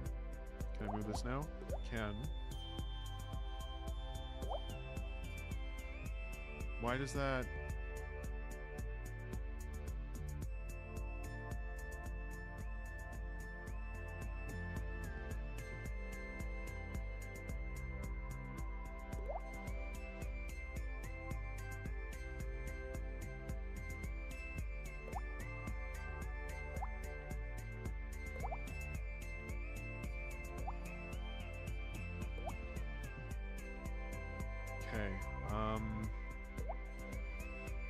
I could just do that. For some reason, I thought there was a little more... Like, I kind of had to move it only so far.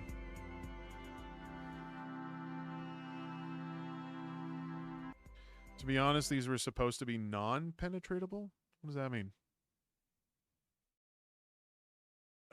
Okay. Can I not just bring this around this way? Oh, but that cat. Retry.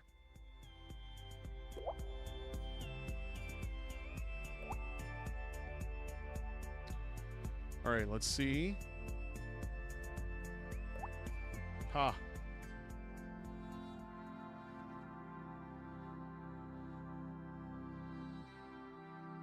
I played the impossible quiz before. You can't fool me. Although from your comment, I don't know if that was intentional.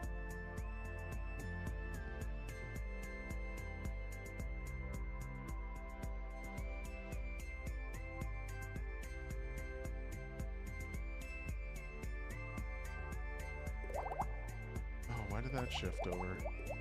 This way. Thank you. Oh wow, there's a lot of power.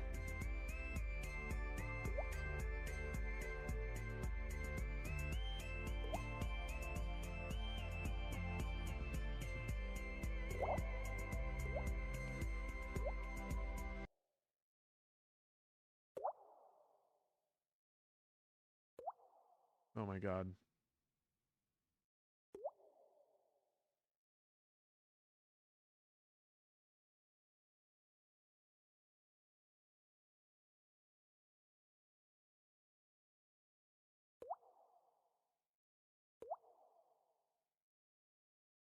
Okay, I want this like that. There we go. That seems kind of broken, don't you think?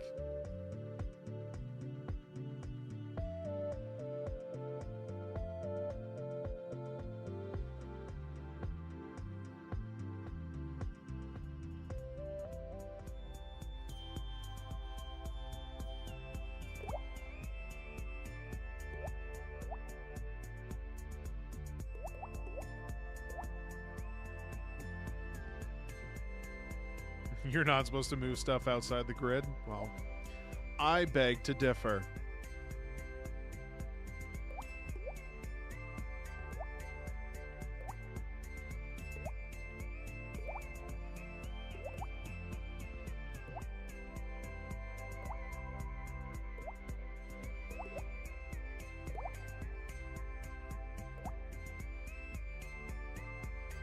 All right, it's just a big spiral.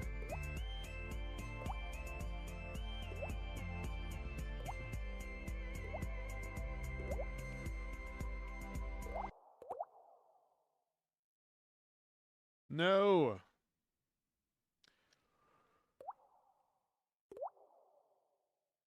I'm never planning my moves anticipating blocks to vanish.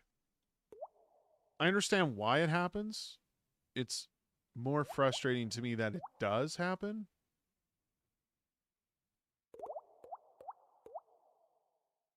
Because I should have control of it, but I never expect it. Like, every puzzle I've done in this game does it, and it feels so out of place when it happens.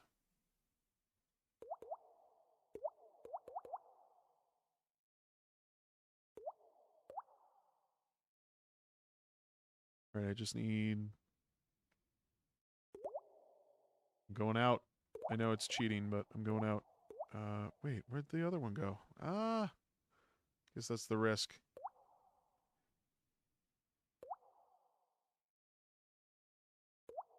Boom.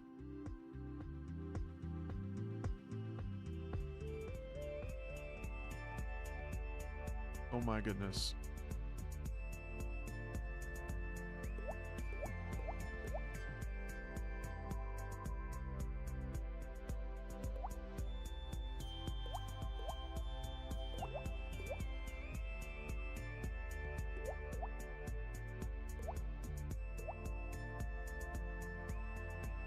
Okay, we're still doing good.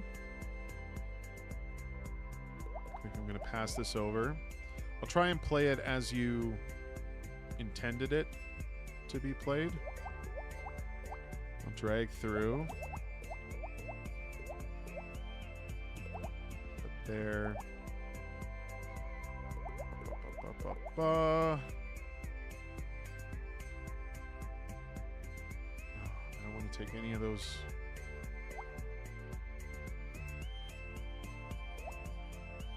Seems okay.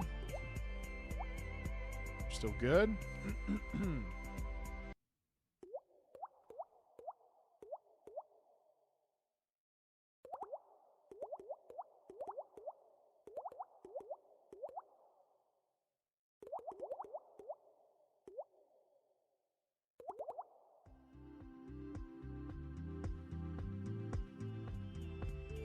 Oh, I did that one already. Wait, what? Oh, we need to... Okay.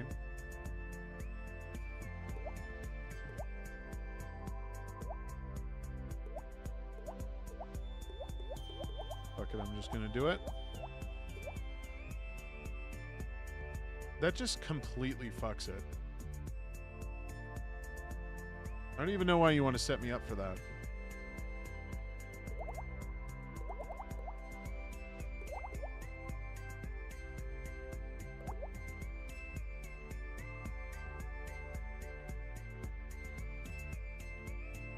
Okay, so I should probably build out from below.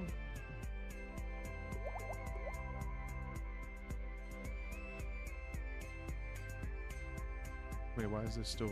Oh no, it's not green anymore. Jesus Christ.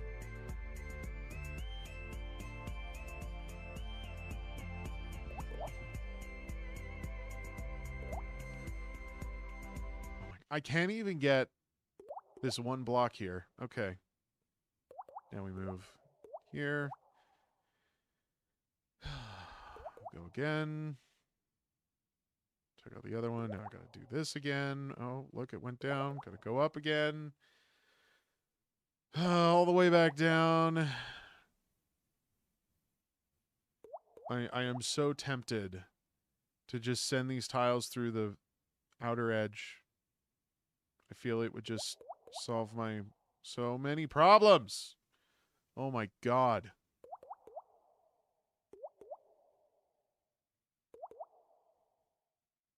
It's hopeless.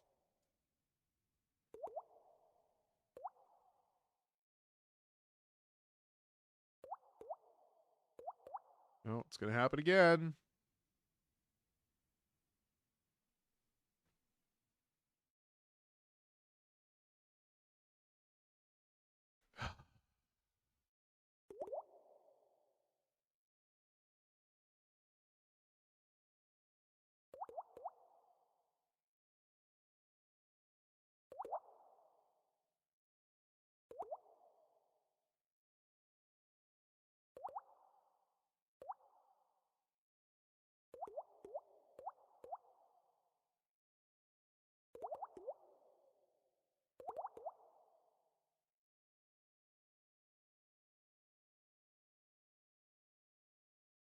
I'm frustrated. I'm getting very frustrated with this game. Oh my god, dude. It's like my input doesn't matter. I throw the tile up. Okay, it's good. I'm going to place it. Then all of a sudden, it fucks all the progress I did previously. And then I get stuck in this loop.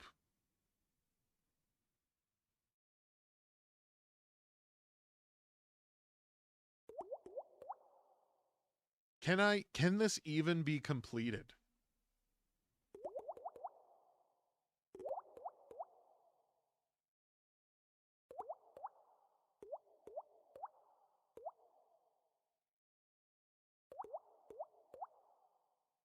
It's going to take out that whole fucking row. I don't want it to take out the row. I can't move this anywhere without this going here and then knocking this out and then sending these down again. There's nothing. I'm looking at all the moves I can do. You could try to avoid matching the threes. Thing is, if I hit, there's a domino effect. There could be a triple that I missed that just happens, and then it sets off a chain reaction that I have no control of. And yeah, I want to try to avoid it. I go here, it's going to do that whole row. It's going to be those 5. I go here, it's going to cause these 3, which is going to drop 1 anyways. I go here, same deal. To get up here, I need to... Yeah, it's going to take out this, like...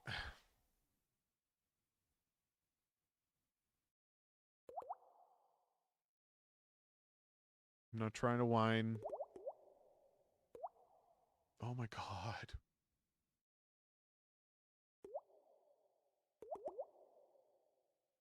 I think the most frustrating part is I start making progress and then it just completely topples.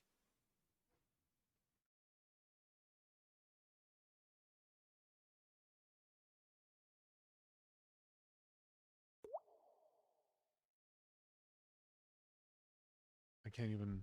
I guess I could do this. And we go up here, there,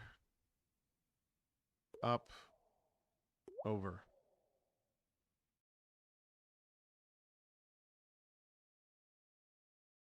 See what you have me doing, though? Now I have to be slow with where I'm placing all these things, which I feel kind of ruins the point. It only topples when you release the mouse, though. I understand. My point is it's happening too much. I'm just going to put this over here.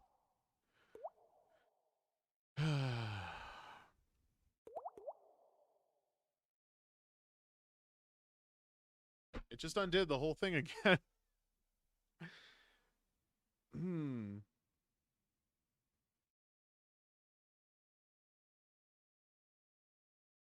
I'm going to try a different puzzle. Is there another flag? No, this is the last flag here. How many more of these are there?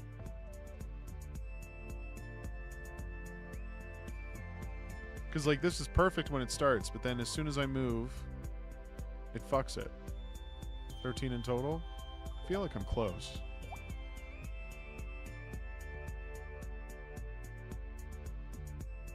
Retry. Is there anywhere I can move this where it's not going to fuck me up?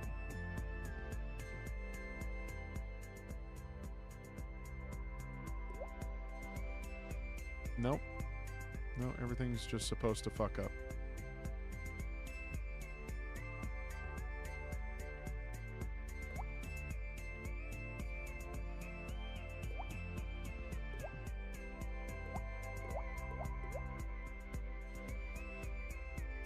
Don't release at all? Dude, you have it set up so much. Try to move one cat around by moving the other one.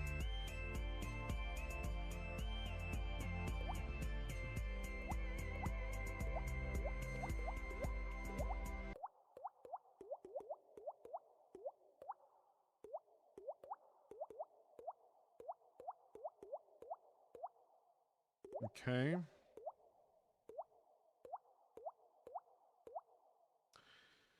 Okay, I see what you're doing. I see what you're doing.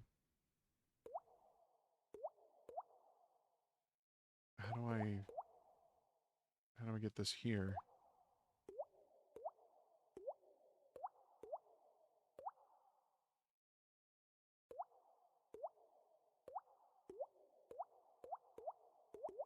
That's crazy. You have not taught me anything like this until this moment. I mean, if this was just the whole game, I think that would have been more enjoyable. It didn't fucking matter.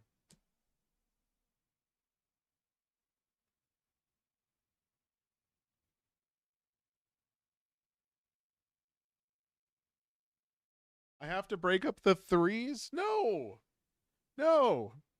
Absolutely not. That was unfair.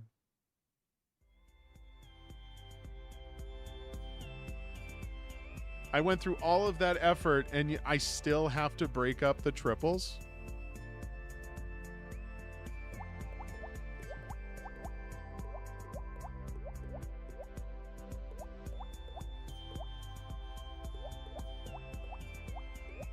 Okay. No triple there.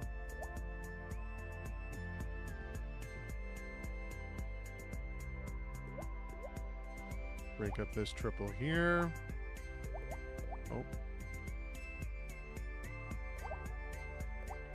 Okay, that worked? Yes, that worked.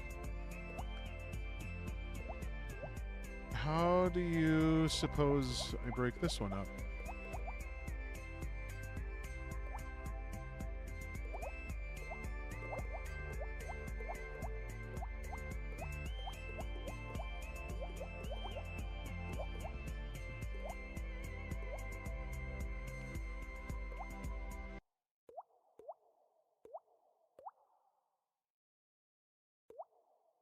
Oh my goodness.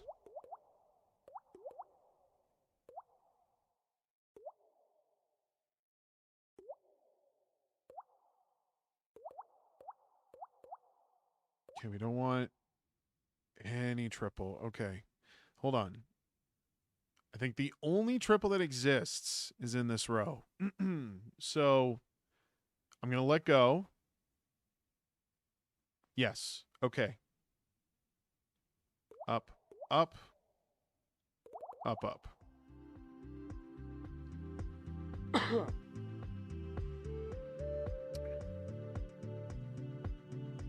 don't need your patron. I don't need you to patronize me. That was frustrating as hell, man. Okay. So one thing I am noticing, at least with this particular screen here, when you go to this wiring diagram, sorry, itchy. I don't know where the source of the power's coming from. Presumably it's the batteries, but I'm connecting batteries to each other. So I think you need to identify what the active battery is. And I see all these wires connected to something. This must be my active, right? Oh, right. Right, these tiles do that too.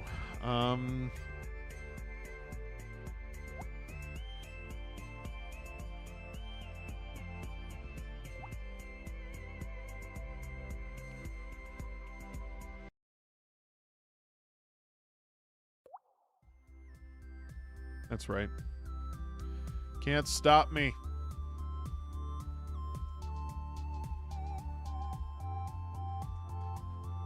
By the way, I haven't mentioned this for a little while. We've been so just enthralled with all the games. If you guys are just kind of lurking and you're looking for somebody to play your project, if you did participate in Ludum Dare 59 and you have a project you want to submit for me to play, just type !submit and we'll throw you into the queue. How does this even work? So that's my active. Okay. So you do sort of indicate that. Sort of. Let's do this. I'm totally doing this shit. I don't care now. No, it's the triple. I forgot about the... I've done so much and I still forget about the matching component.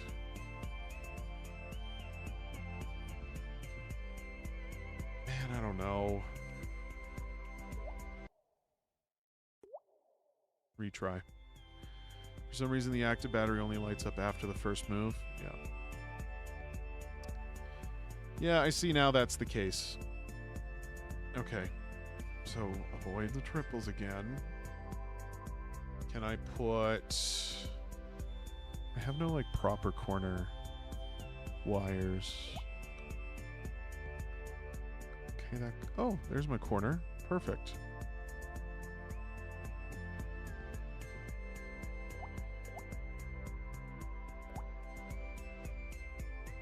Fuck off, man.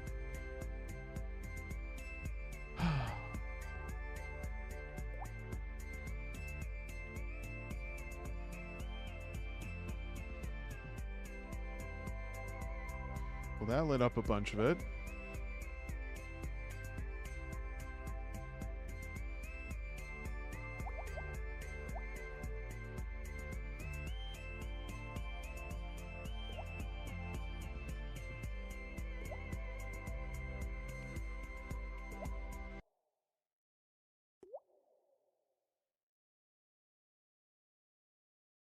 Okay, this here.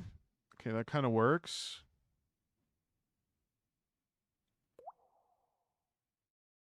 Oh, that actually did better.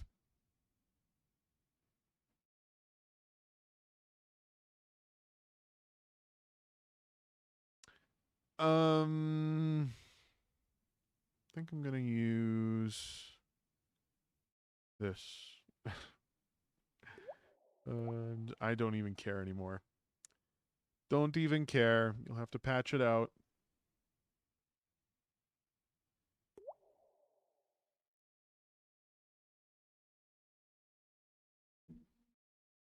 Okay. Here. Here. That's okay. We're looking pretty good. We just need we just need two more.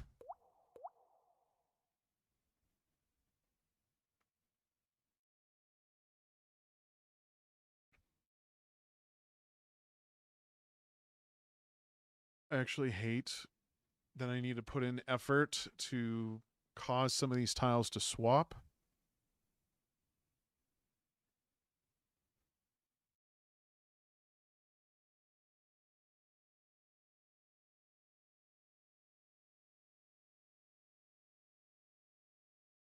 I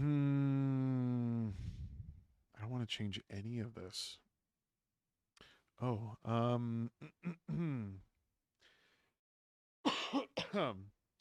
let's move this over here.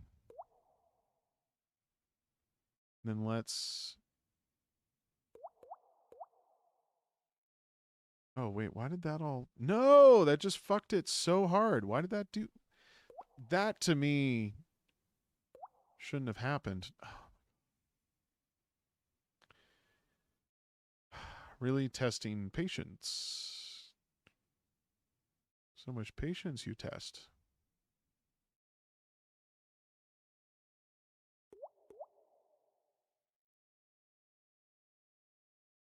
That was so demoralizing. To see all of those batteries just turn back to white. It really blew the wind out of my sails.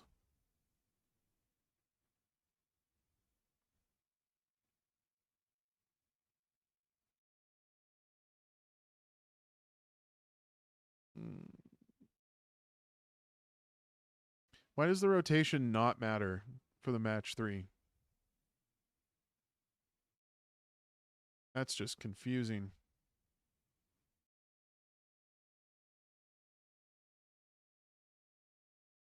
Oh, wait, hold on. Did I lose? It's not letting me... Oh, hold on. I was clicking on the wrong screen. Okay. I need to analyze this.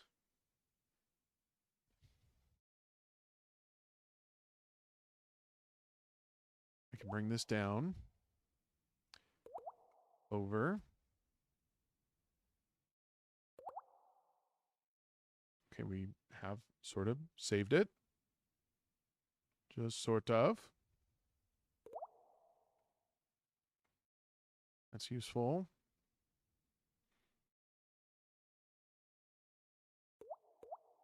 Do this. Oh my god, I did it. Look at all the color. Is that it?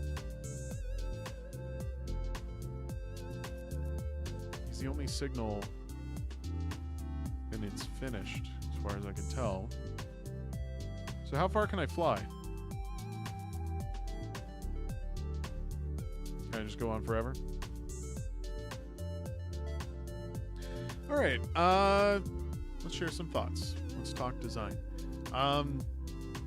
The match 3 component, I think, needs some work. If that's what you feel you need to do it. I think the challenge truly is just... I don't know, I like the wires way better. Like that, to me, just kind of has its... It figures itself out quite easily. The match 3 component with that just becomes confusing. But I don't know if you needed the crates and the bricks and the grass. You could have just stuck with the wires as that component and then sort of played with that. That being said, like I got through all the puzzles and it was rewarding to finally get through the puzzles. And I wasn't necessarily guessing with my moves, but I do think the biggest point of frustration that I have is how little control you give me with the grid layout and all the blocks that are kind of set up. You know, just the way that things would kind of just happen and I couldn't do anything to prevent it. It just completely ruined any sort of excitement that I was getting from it.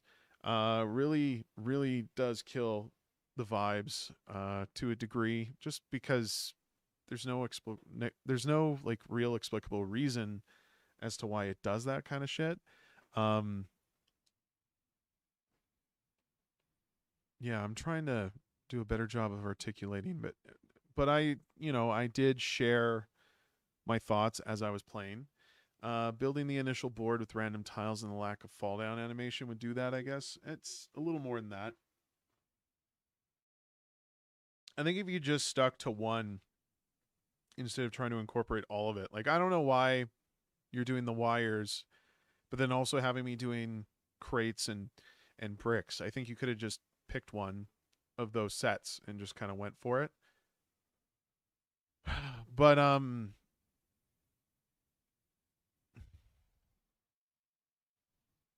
yeah. Yeah. I think for me, just what really kills the spirit is that one with the, is it pigs or if it's cats? I guess cats, because it's the cats that eat the bird. You know, getting the cats through and having to like rearrange all the tiles and stuff is interesting, but you're not doing anything to teach that to me. And it wasn't until you were in the chat to inform me of the strategy did I really start to like focus and kind of look into that sort of thing. The fact that it's a match 3 layered into this, I think kind of gives the impression to players that you're not necessarily doing anything with arranging the tiles other than matching things to get certain tiles out of the mix. But because you're going with so much of a grid, because there's so much potential for random variables to get in the way of that, it just, the chain reactions and all of that were not satisfying at all. I didn't benefit from it at all. It just kind of happened, which felt like a punishment, and really I didn't appreciate it. I would like to speak to players that did, but I think just to a degree you need to understand. I don't know, what am I trying to say? I'm not trying to school you on anything. That's not what I'm here for. I'm not trying to lecture people. I'm just saying, like, as a player, it just didn't it didn't satisfy me. It just felt like it was punching me in the face for no reason at all, and I did not find that fair or enjoyable. So that's that. Well, I'm glad that you're appreciating this, Dragonizer, because I'm really not trying to be negative about the whole thing, but after just getting through that experience and playing it, I do think you do some interesting things with having to rearrange the tiles. I think if you shrunk the grids down and just gradually kind of built out to the amount to like, I don't think you need as much of the grid as you have been going with. You could probably reduce that by half and then make things a little more just smaller and just simpler, and really capitalize on that. Because to me, that was a very interesting element to this mechanic that I don't see in a lot of games. That's why we asked for feedback in the first place. Of course, yeah. Of course. Silence is deafening.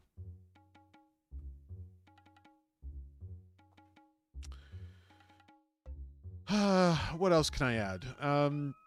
I don't know. Everything else at this point is just kind of being picky. Can I not? Oh, it's right. It's full screen like this.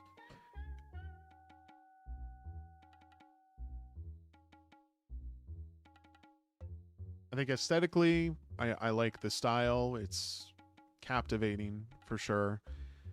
Seeing the color kind of fill out is nice. I'm not asking for like more flourish than that. I do think, and I wish I could go back. I guess I could just restart.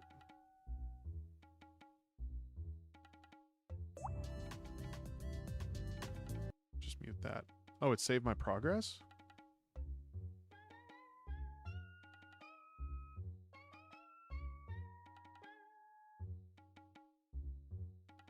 So I can't even go back to puzzles to talk about it.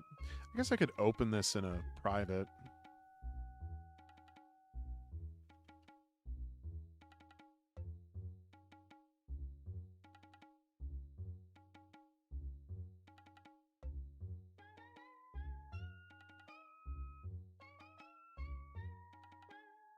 All right, so let's have a look here.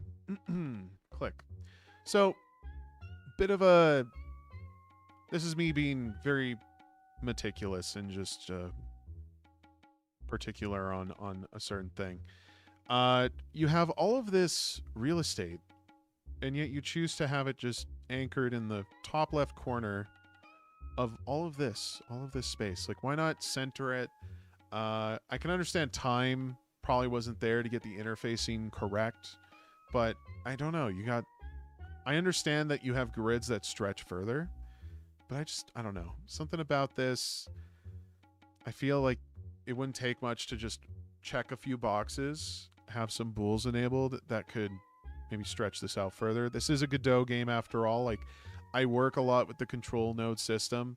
There's definitely ways that I think you could have this nested comfortably, where maybe it's more centered, maybe it kind of fills more of the space. Like, I don't really know how you'd want to do it, but just having it up in the top left like that, just, I don't know, I don't know. I feel like you could do more with that. I'm not sure what else I'm trying to say. I don't know is the word of the day, apparently. So anyways, that is my 2 cents on it. Thank you so much for sharing, though. That was Distant Assistant. And I'm going to share the link again for everybody. I'm glad that you were back for me to play, Dragon. Really appreciate having you back, of course. And thank you so much for sharing.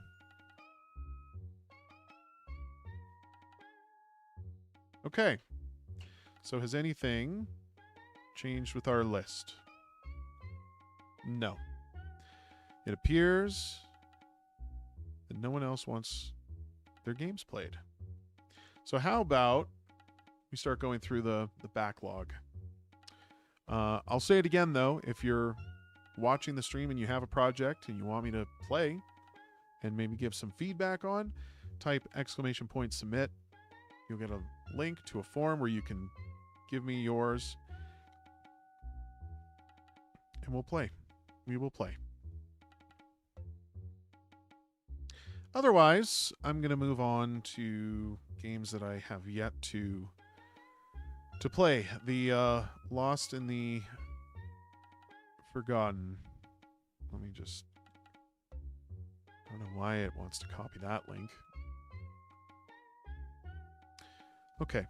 So this is Baywatcher. This was submitted by Gherkin Labs back on the 25th, which would have been our first stream. It says here there's a mouse bug in the web version. Play the downloaded. No problem. The dev is not here to talk about it, which is unfortunate, but I mean, that's fine. We can get through it together. This font is incredibly tiny, though. You are Hawk, the lighthouse keeper who has watched over Bopser Bay for his entire life. Even when he was a child? Today, catastrophe struck when the lighthouse ceased to function, and ships now roam through the canal without guidance. Indicate danger to passing ships with your signal flares and let them dodge incoming ships. How to play. Ships will enter the canal from the left or right side on a predefined lane. While ships are inside the area marked with buoys, every collision will cost you 1 life. Ships outside the buoys cannot collide and will not cost you 1 life. Once the ship has exited the area marked with the buoys to the opposite side it came from, you will be awarded 1 point. Okay. Right mouse button to signal ship to move 1 lane further. Left mouse button to signal to move closer. Okay.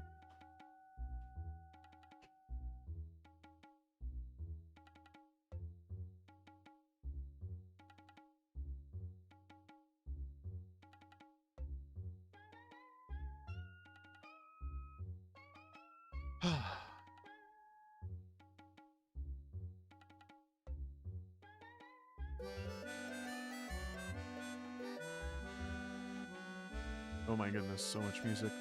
Okay. I do appreciate it being a Godot project. Uh-oh. Let's fix this. Why is it not? Hold on. Why do you do this?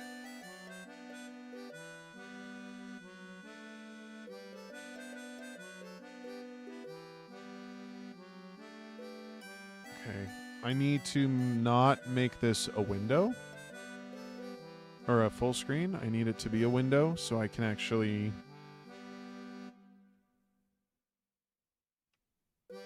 So, bit of a TLDR.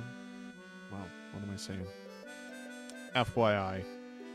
I play on a wider monitor that you guys don't see. That's my main. And then I snap this over to the other screen. But this resolution does not want to correct itself. So let me try moving I don't know, moving this here. Would that change it? No, it still launches on my main. But I can't, like, is there a shortcut to turn this into... I work with Godot. How is there not an option, like a hotkey or something? Let's have a look.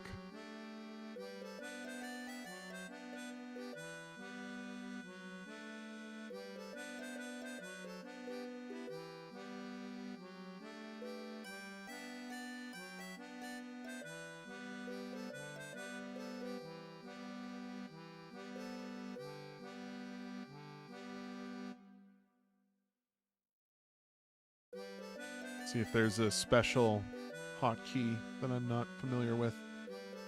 I mean, Alt-Enter should work. And it's not. So, what do we do here? I'd feel bad if the dev was here, but unfortunately they're not. So, or maybe fortunate, depending on how you look at it. Gherkin Labs, if you hear this. Actually, there's a web version. Let's try the web version. Web version.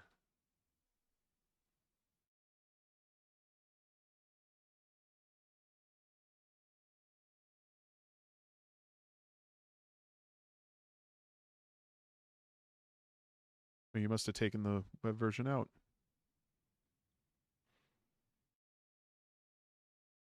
Okay. Is what it is. Sorry. I'm not going to be able to play this.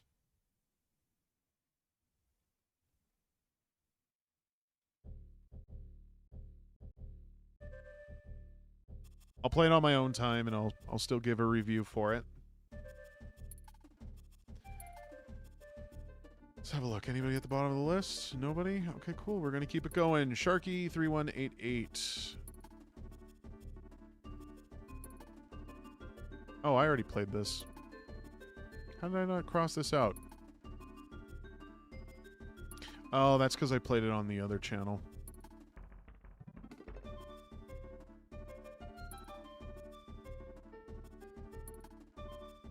It is pretty. Yeah, this one was good. I would encourage you guys to go check out... Well, whatever. That's besides the point. We played it for another streaming show that I do with some friends. This was one of the first games we played, actually. So, it just happened to also end up in my list. I like the concept a lot. I think the visuals are simple, aesthetically quite pleasing. And it doesn't really... Oh, doesn't overstay its welcome. It does kind of just build out from there, and there's like a hard end to it. I would kind of like to see something like this just go endlessly, where it just kind of builds out. But for what this is, it's a great submission. Absolutely. And yeah.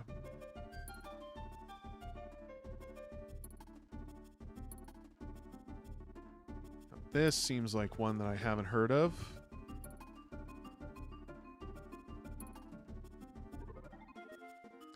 Shooting stars in a blocky Cosmose. Is that how you spell Cosmos?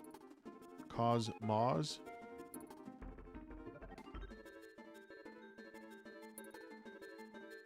Aw, Sky Bear. I remember. They were in my first stream. And I felt so bad not being able to get to their project, but here we are. Play online here. Find and capture green signals. There's a lot here. Mouse to move, right click to toggle, left click to capture, scroll for the zoom. Okay.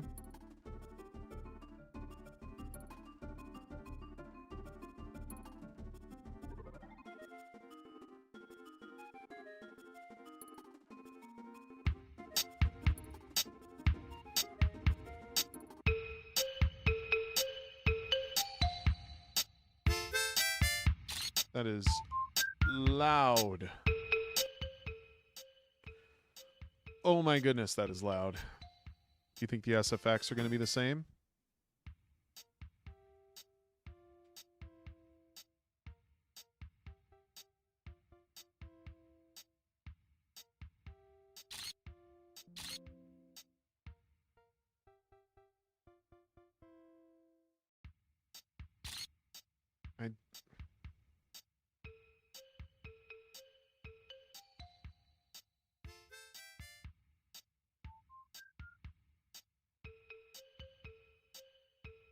I don't understand what I'm doing. Level 3? What? Detected in view?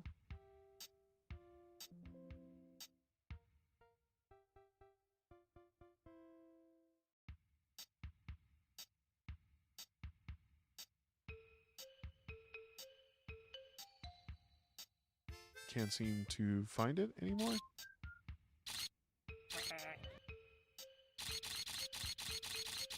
I don't understand what those words are saying. Miss?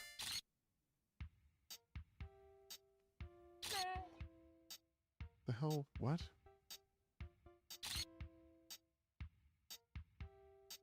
Oh, there's a red.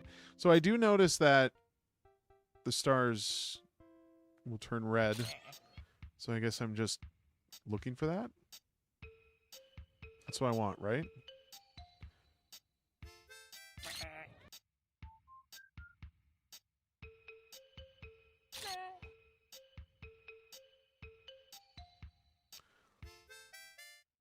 Oh, I saw a red, and then I didn't. Oh, right, I can use the scroll wheel, too. Okay, well, I don't understand.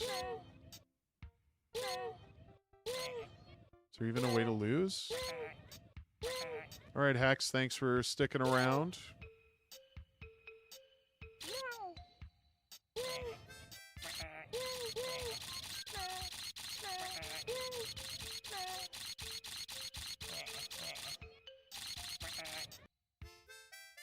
I ended because I ran out of camera shots. Okay.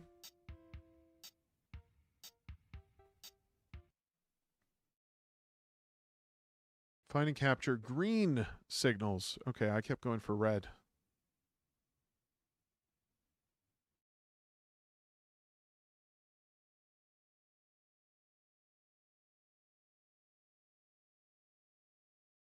Hold control for fine-grained zooming. Blue ones help you.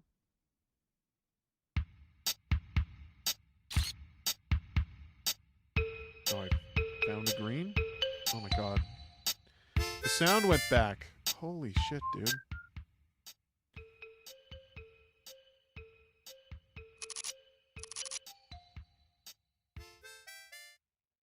Okay, so I have to try and find a green dot. I see one there. Oh, but it's gone now. Wait, did that work?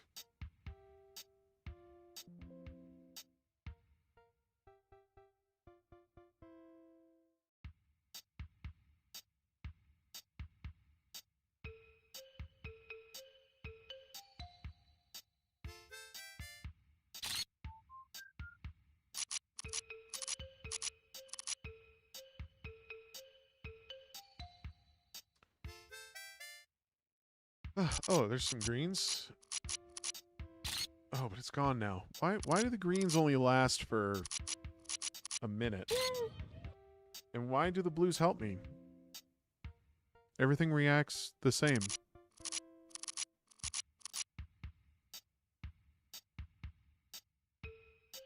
By the way, I don't know if this is intended, but there's a Windows system sound that plays in the music.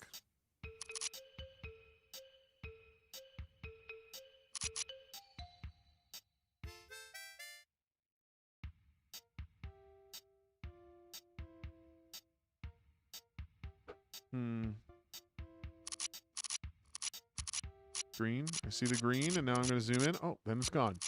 Zoom out again. Greens. Any greens? Greens? Greens. There's one down here. Oh, it's gone now.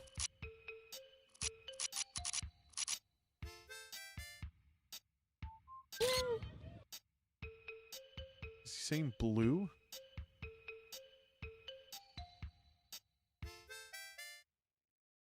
I have so many shots. And why is this little box, this box here, why is it so tiny?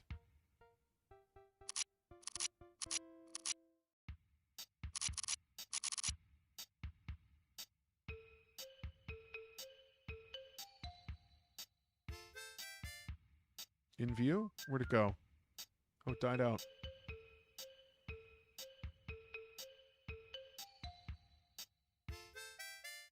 Okay. All right. I'm gonna get feedback.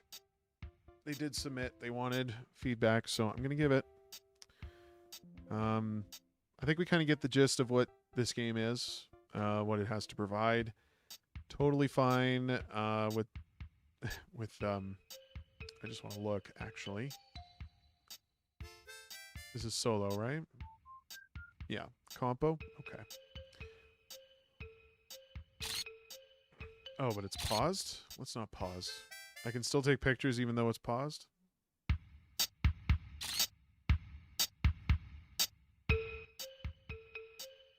So yeah, right off the bat, I wouldn't have the music or the sound effects as loud as they are. I don't even know. Like, it feels like you've doubled the sound. Like, you've almost amplified it. Maybe that's wrong. I don't know. The idea of sort of observing all of these little dots, which you are calling signals, which I don't necessarily read as signals. To me, they seem more like stars. But that's whatever. I'm not here to nitpick on details like that. So, okay, we're going for the signals, right? We're strictly looking for the greens, but a lot of them are just so very tiny. And yes, I have a zoom function that I can draw out. In this view, it's nice to see the colors reveal themselves, but I have this little square down here that's supposed to give me like the close-up sort of view of the zoom function. If I'm pulling it out, I feel like it should react the same. I think my draw distance should be equal to it. If I'm pulling out the circle, I feel like this whole area that's in the circle should be viewable in this square. And maybe we don't make it a square. Maybe we should make it more of a circle just so it like pertains to exactly what's in that space. But when I'm in this view, I can see the green. It seems like anytime I notice a green, like that one there, yeah, it just died out. They just fizzle away. And that's okay, I guess, but it just, I don't know, the lifespan just seems so, I just missed that one. They seem so fast, so very fast, where I can't even scroll in fast enough to take a safe enough snapshot of it.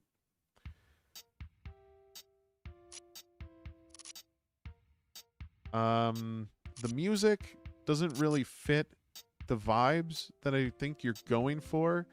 Honestly, this being space, and I'm not saying it needs to be this way, but there's nothing about it that really gives me the sense of vastness.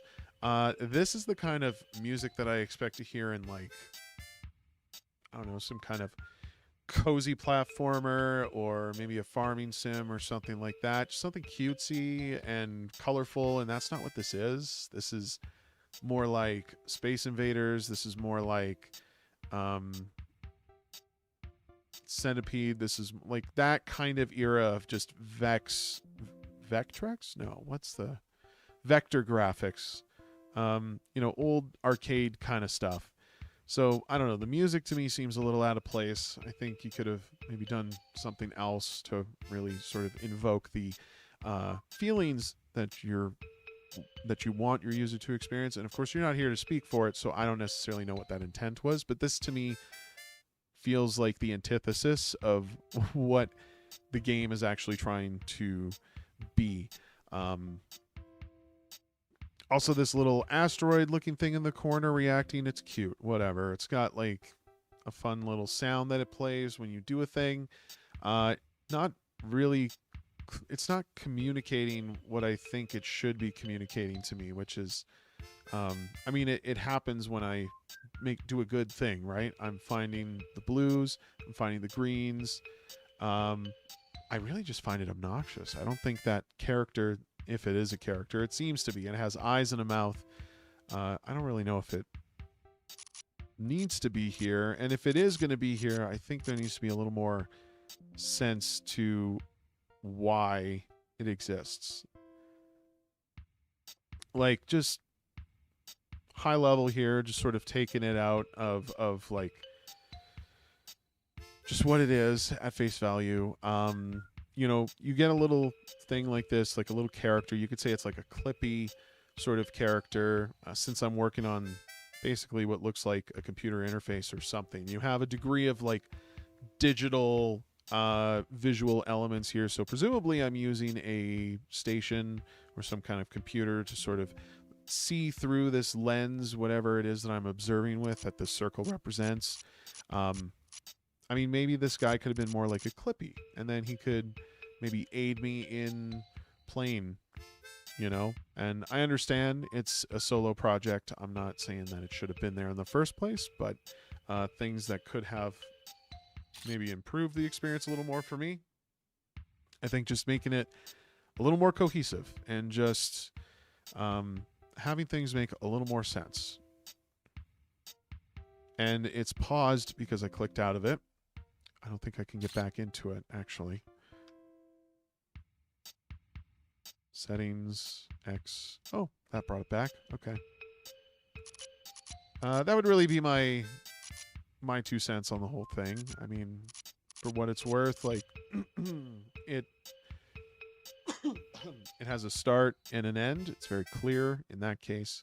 But, like, none of it's really complementing each other. You just have interactions for the sake of having interactions and music for the sake of having music, if I'm being perfectly honest. So I don't know. A little more cohesion would have been appreciated, that's for sure. I don't know who. I should look at the comments and see what people have already been doing with like the score counter and stuff. But I don't know. I find this so difficult to observe. Like, we're in a later level now, but there's just so many stars. Like, how do you even find a green in this?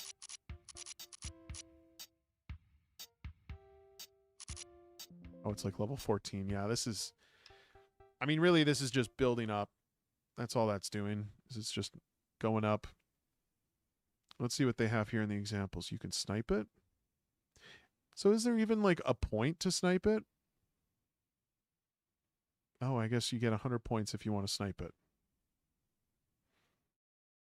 Okay. I mean, I don't know what kind of professional mouse you're using, but mine does not have a scroll speed that fast.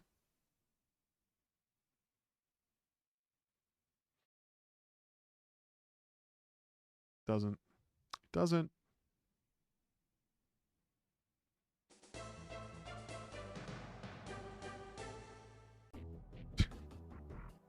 Why is that in the playlist? I gotta move that over. It's definitely not a song. That's just a tune. Okay. Let's look at the list. Is there anybody there?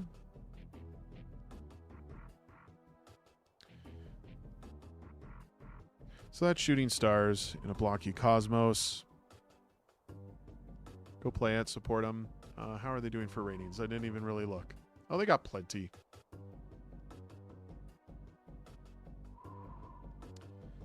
They have plenty.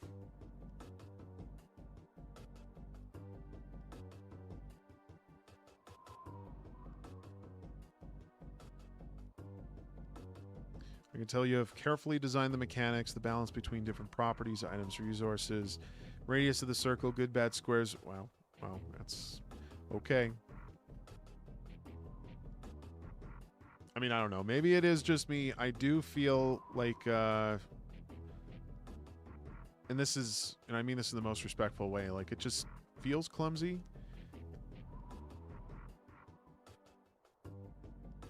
You know, I've mentioned the cohesion. I think that to me is the biggest part. Is just making it make sense and giving me a purpose to keep going. I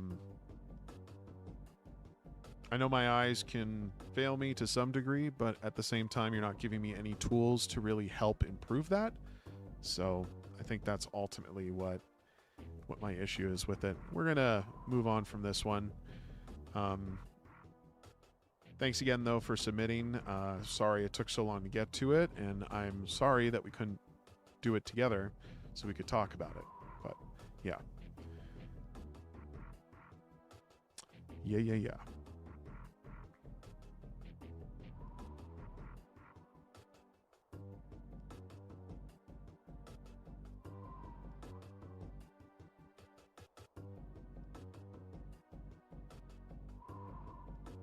All right, next up, Logic Emitter. I'll share the link here.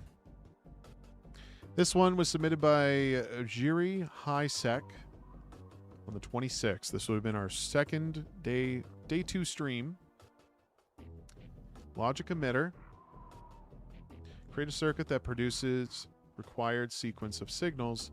Your goal is to place components that transforming binary signals and route them into the center of the circle in particular order. Okay. Seems easy enough.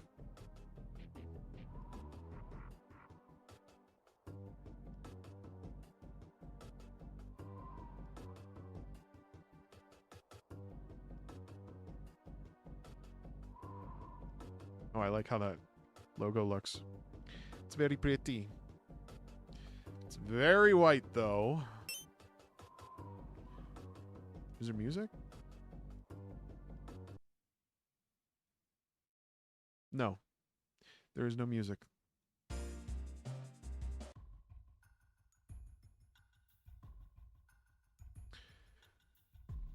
All right. Control space and R. R is to... Wait, what?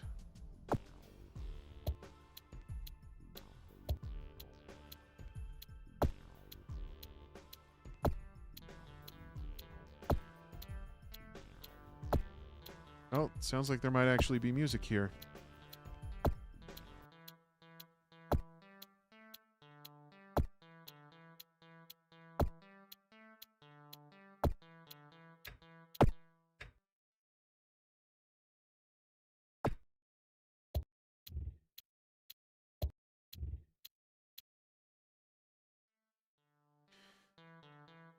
Route required signal sequence to the center. Drag and drop to place component, right-click to rotate placed component, space to play or pause.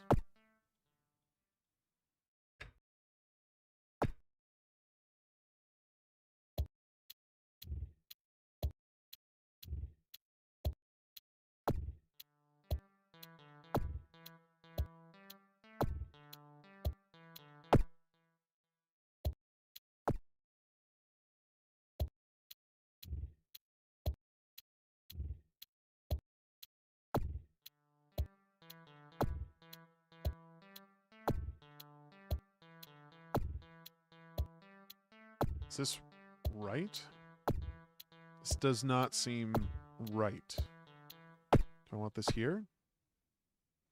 Well, no, I need it to inject.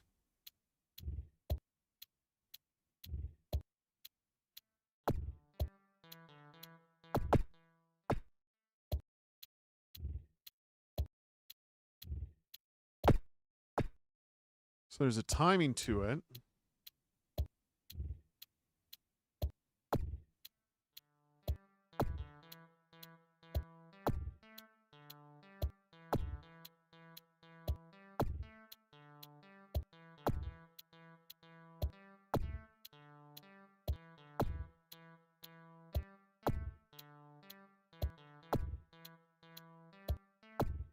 So,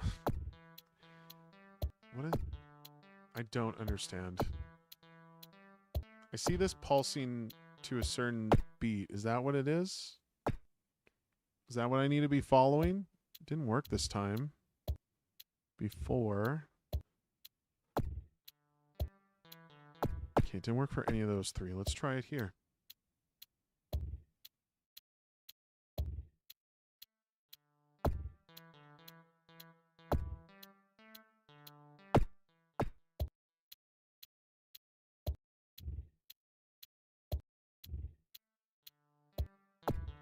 So is the goal to get 3 in the circle?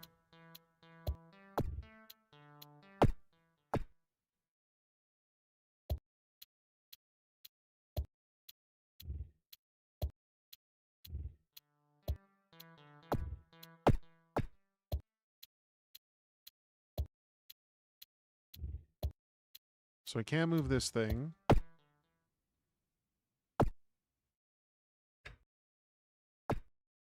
Can I send out more? Oh, I can.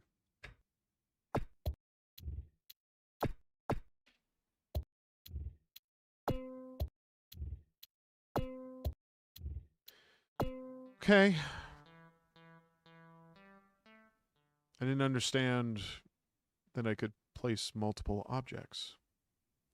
Signals can have one of two values, magenta or cyan. Okay. So we'd want to convert it, and then we want to pulse it in.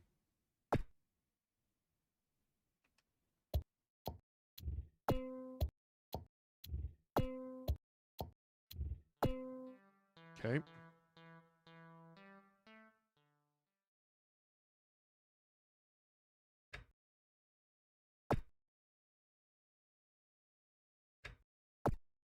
Alternating. Well, the alternating's probably what we want.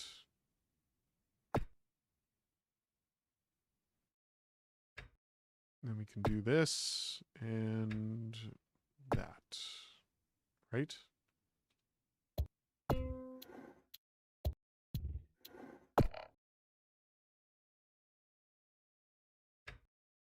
This here.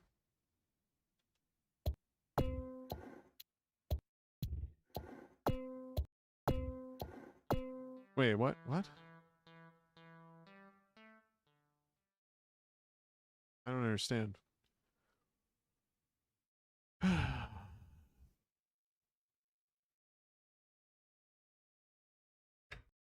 we're going to pulse it in. Do we want to do that? We probably want to alternate it, right?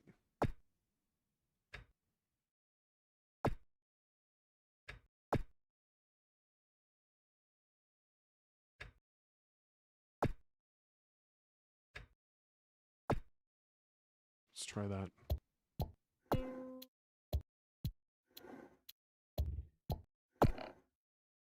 I see. Okay. We got this. There we go. Probably more pieces than what was necessary, but that's fine. Oh my god, are you serious? Okay.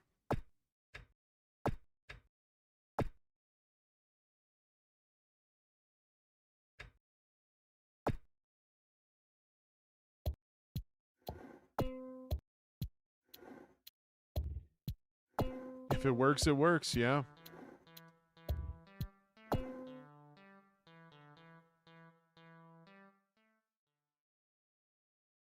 The hell is RNC? Input data are full of noise. Filter them out. We need steady signal. Click right mouse button to rotate placed components. Okay.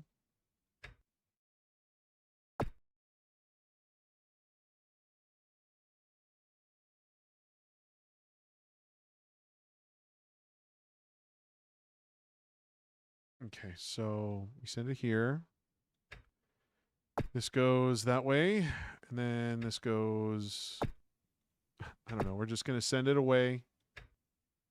If we send the purple out this way, it should be fine, right?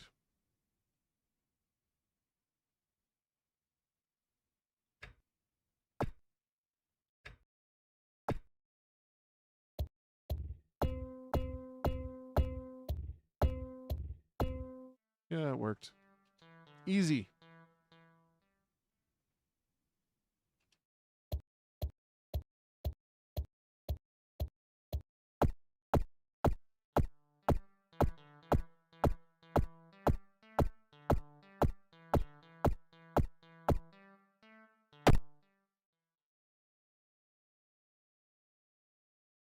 Okay, so once again, we only want the blue. Oh, shit. Go there. Go there.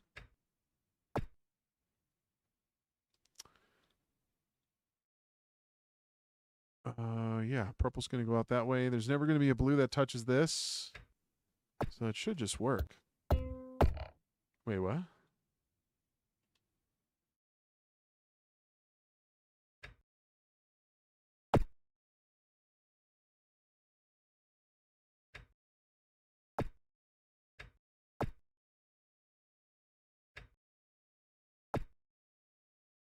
Maybe we can send it this far. Something like that, maybe. Yeah, it should work.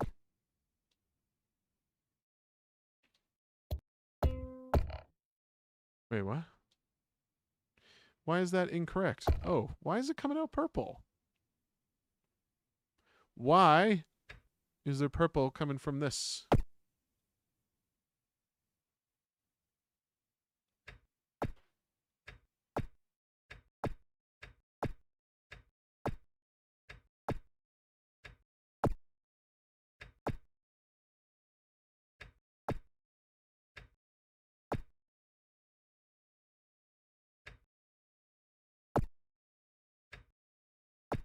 All right, reset. No, reset. That's what I want, is reset. R to reset. No?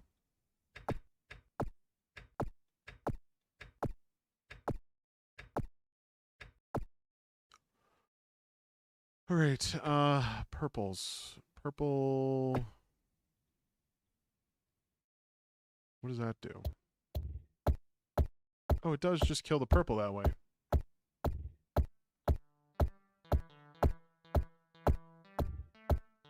Okay. Stop it.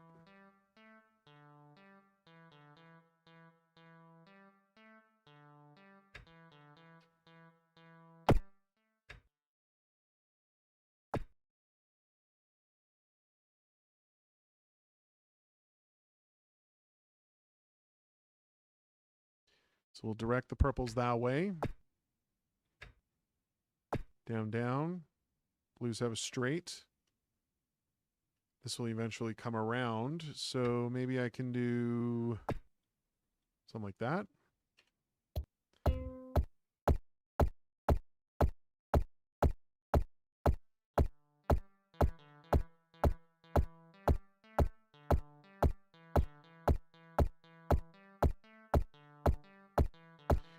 Does not seem to be working.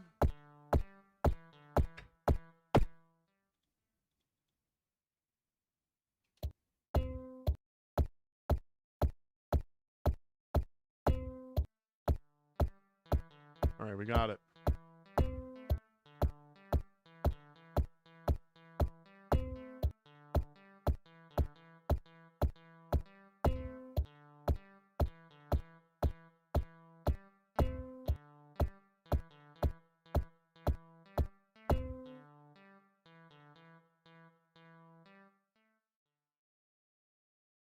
Oh my goodness, how many more?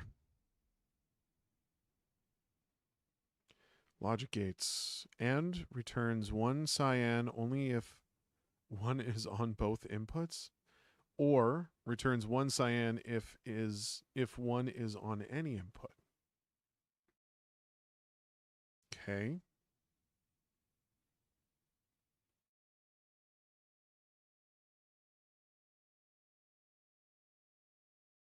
Hmm.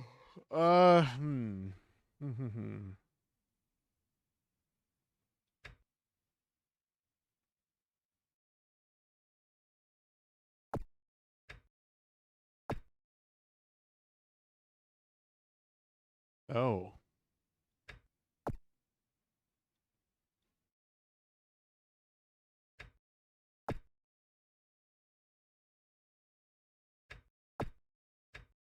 Man, I don't even know how to wrap my head around that right now.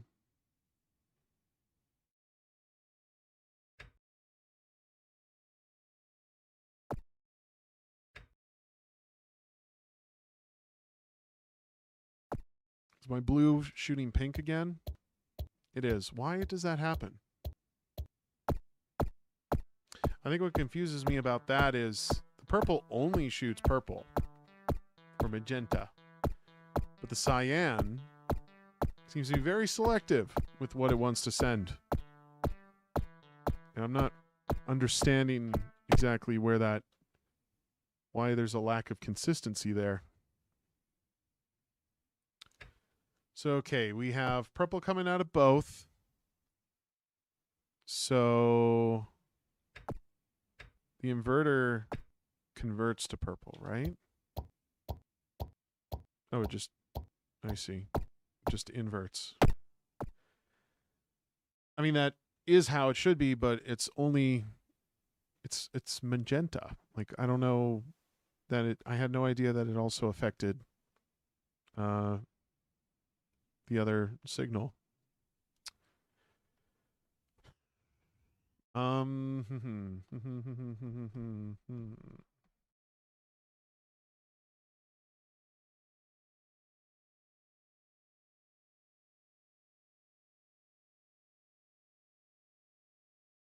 Oh, pardon me.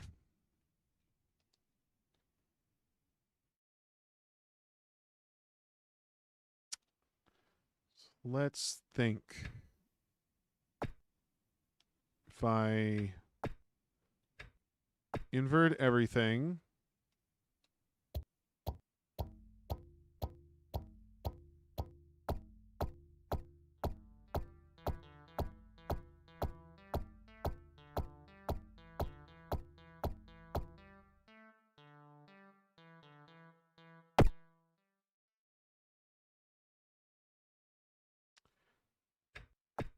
If this is that.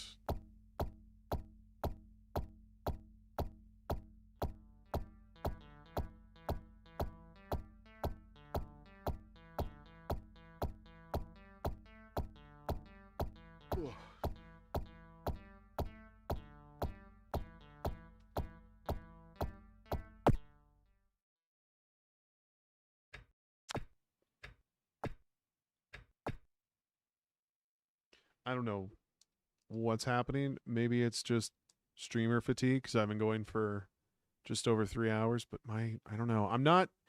This is not melding with my head. I can't. I don't know what I'm supposed to be doing with this puzzle.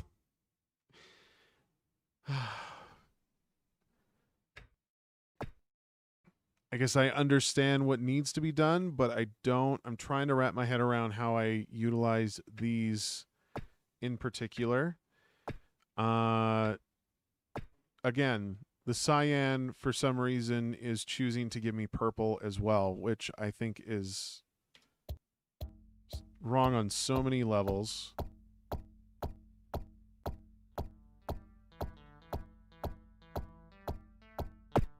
So if this is going to work, I can invert the signal.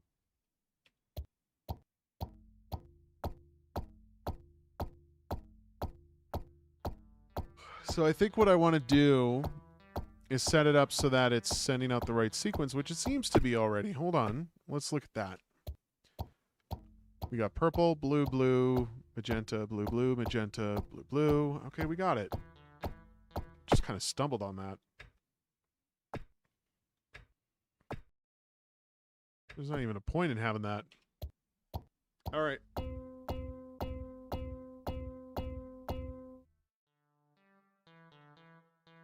I mean, I get it, but at the same time, I don't know, man. We're doing this again now. Implement this function, not A or B, and A. Sorry. So not A or B. So the not, is there a not? What is the not? Not A. So are you just saying that should be B? Am I going B or B? So we invert it, right? And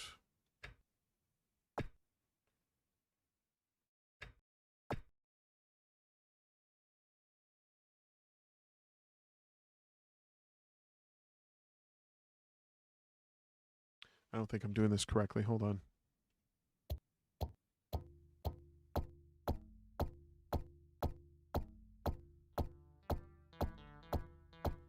Okay. I suppose I could use this. Okay, no. This will get me that. We want to duplicate the signal. So let's take this off for a second.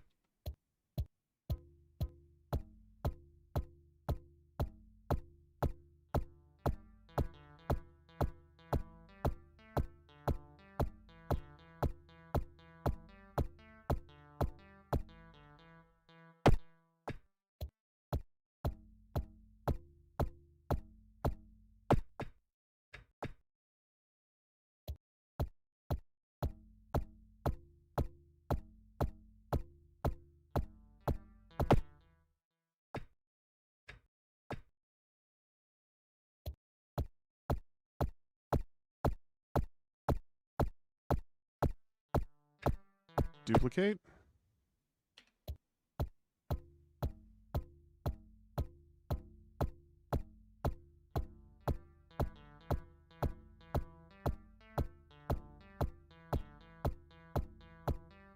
So let's invert this.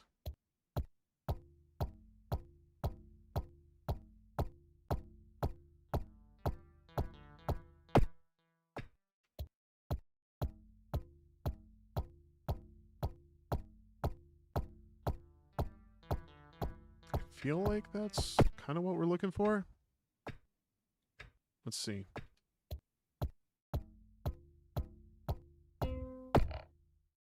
What? So that's going to go in. Oh, and then the next one's going to come out. So let's try, I don't know, an inverter here.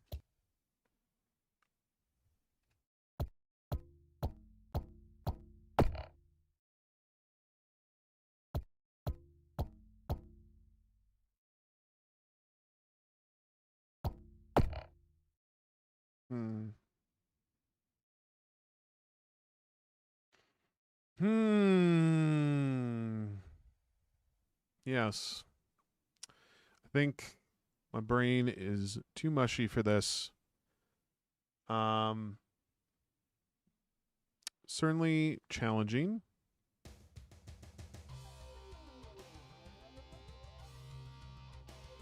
I think more needs to be done with, maybe it's not.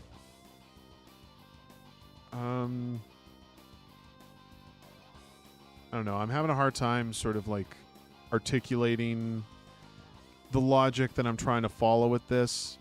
I think I know the signals are following a beat. I know they're traveling along at a certain speed. I don't feel like I have enough room on the track to experiment a little bit, to play with it. And also the similarities to things. Like, yeah, you got a label here, but they look exactly the same. You have even the same arrows pointing in different directions. I feel you need to make that a little more readable. Maybe this needs like an outer ring of something to sort of help differentiate it, but it looks exactly the same. The only difference is it now has two arrows. And same with the knot. I kind of assumed it only affected the magenta and not the cyan, or it was converting the cyan into magenta, which was what I thought it was doing because of the way it was colored. Yeah. Yeah, I kind of wish the dev was here. This is so tricky when the devs aren't here to just like talk about it. Have us go through a lot of their rationale and their thought process with all this kind of stuff. But for a compo project, like artistically, there's a lot of polish with what you've got here. Aesthetically, I think it's pleasing. The sound effects are in there. You get a nice groove going when you're playing. You know, all of that's pretty exciting. And once you really start to get the machine going, it actually, I don't know, it is quite satisfying once you discover that you figured it out. I don't really have any other notes to share for that other than, just a few of the gripes that I had with it.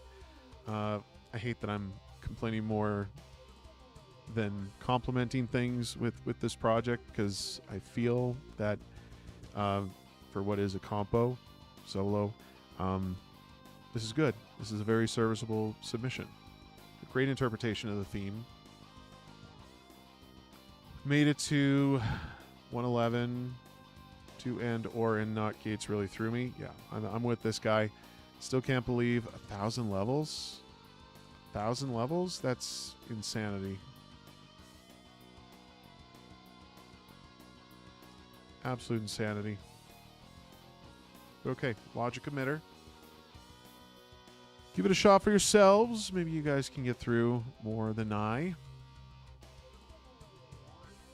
Let's see, what are we doing for time?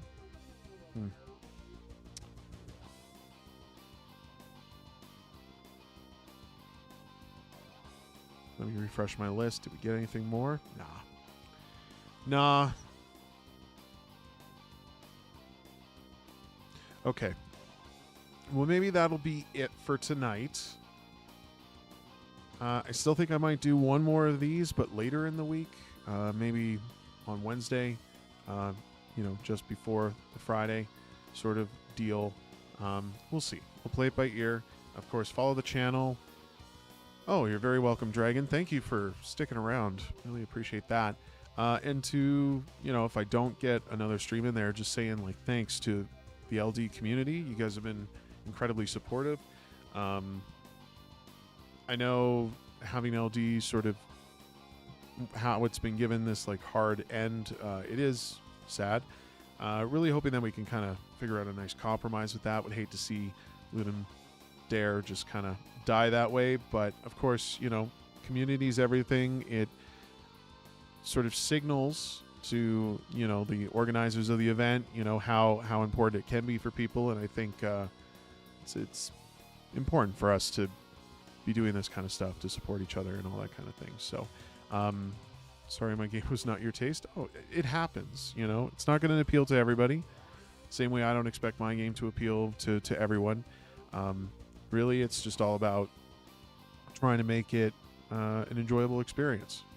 So, don't take my criticism as like a checklist of all the bad things that your project has or what it's been doing. And I'm not talking about yours specifically, Dragon, just in general for anybody watching this. Like, understand the criticism, where it's coming from.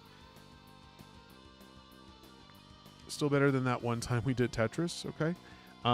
Really, it's just understanding how to take that criticism constructively and learn from it, and how you can sort of understand where that's coming from, and it's not a place of malice or anything like that. It's really just sort of highlighting the frustrations and struggles that a user might have with your game, and that comes on a per user basis. That's not like just my opinion, it's a number of people's opinions, and you being the dev are on the receiving end of all of that. So just understanding what's being communicated, what people are asking for, how they sort of perceive your game and how they use it, all plays an important part in the design and just making that really shine and resonate with people.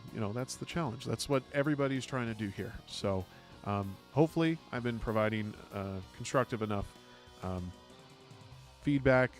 Naturally, we hope to work more on the game, so getting the visual feedback from others with a very different perspective is really helpful. Yes, fresh eyes on projects are very valuable.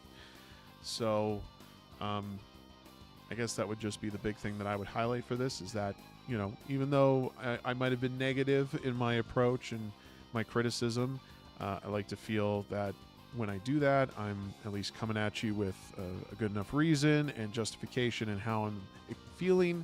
And some of it is just commentary from experiencing it. Like, most people will sort of treat anyone's game that way. It's going to be in the moment as they're going through it. It's just kind of the nature of things, right? So yeah, just understanding where that feedback, or what it's being said to you, how it's communicated to you, and all of that, I think is important and something that devs should be aware of. If you want to take design seriously, I think it absolutely is something that people should be more aware of. But anyways, talking about all of that, LD, great supportive community. You guys have been awesome. These are some of the best streams that I've had in a very long time. Would love to support more of it. That's why I'm talking about maybe doing one more stream. Things kind of fizzled out tonight, so I'm not sure if there's really any momentum there, but we'll gauge it. We'll see. I know the final few days can get pretty crazy for people, especially if you don't have all of your ratings. So, yeah, hopefully I'll see you guys for the next one. Whether that's LD or not, I guess will be determined. But yeah, really hoping to do something before the period ends. So we'll go from there. Otherwise, you can find me live tomorrow on Co-op Couch. It's another channel that I work on with a couple of my friends. You can find us on YouTube, Twitch, or Kick under Co-op Couch Show. And we'll be playing Jackbox. So if you guys are into that, it's going to be viewer requested all night across all 11 packs. So if you guys want to be a part of that, hopefully I'll see you there. Links are in the description below. Thank you all. This has been a blast. Yeah, you too, Dragon. Hopefully the rest of your day is as good as it has been thus far. And to the rest of you watching this later, I stream when I want to. So, you know, just follow the channel and you'll get updates for that. Anyways, this has been a blast. You guys take care. Peace.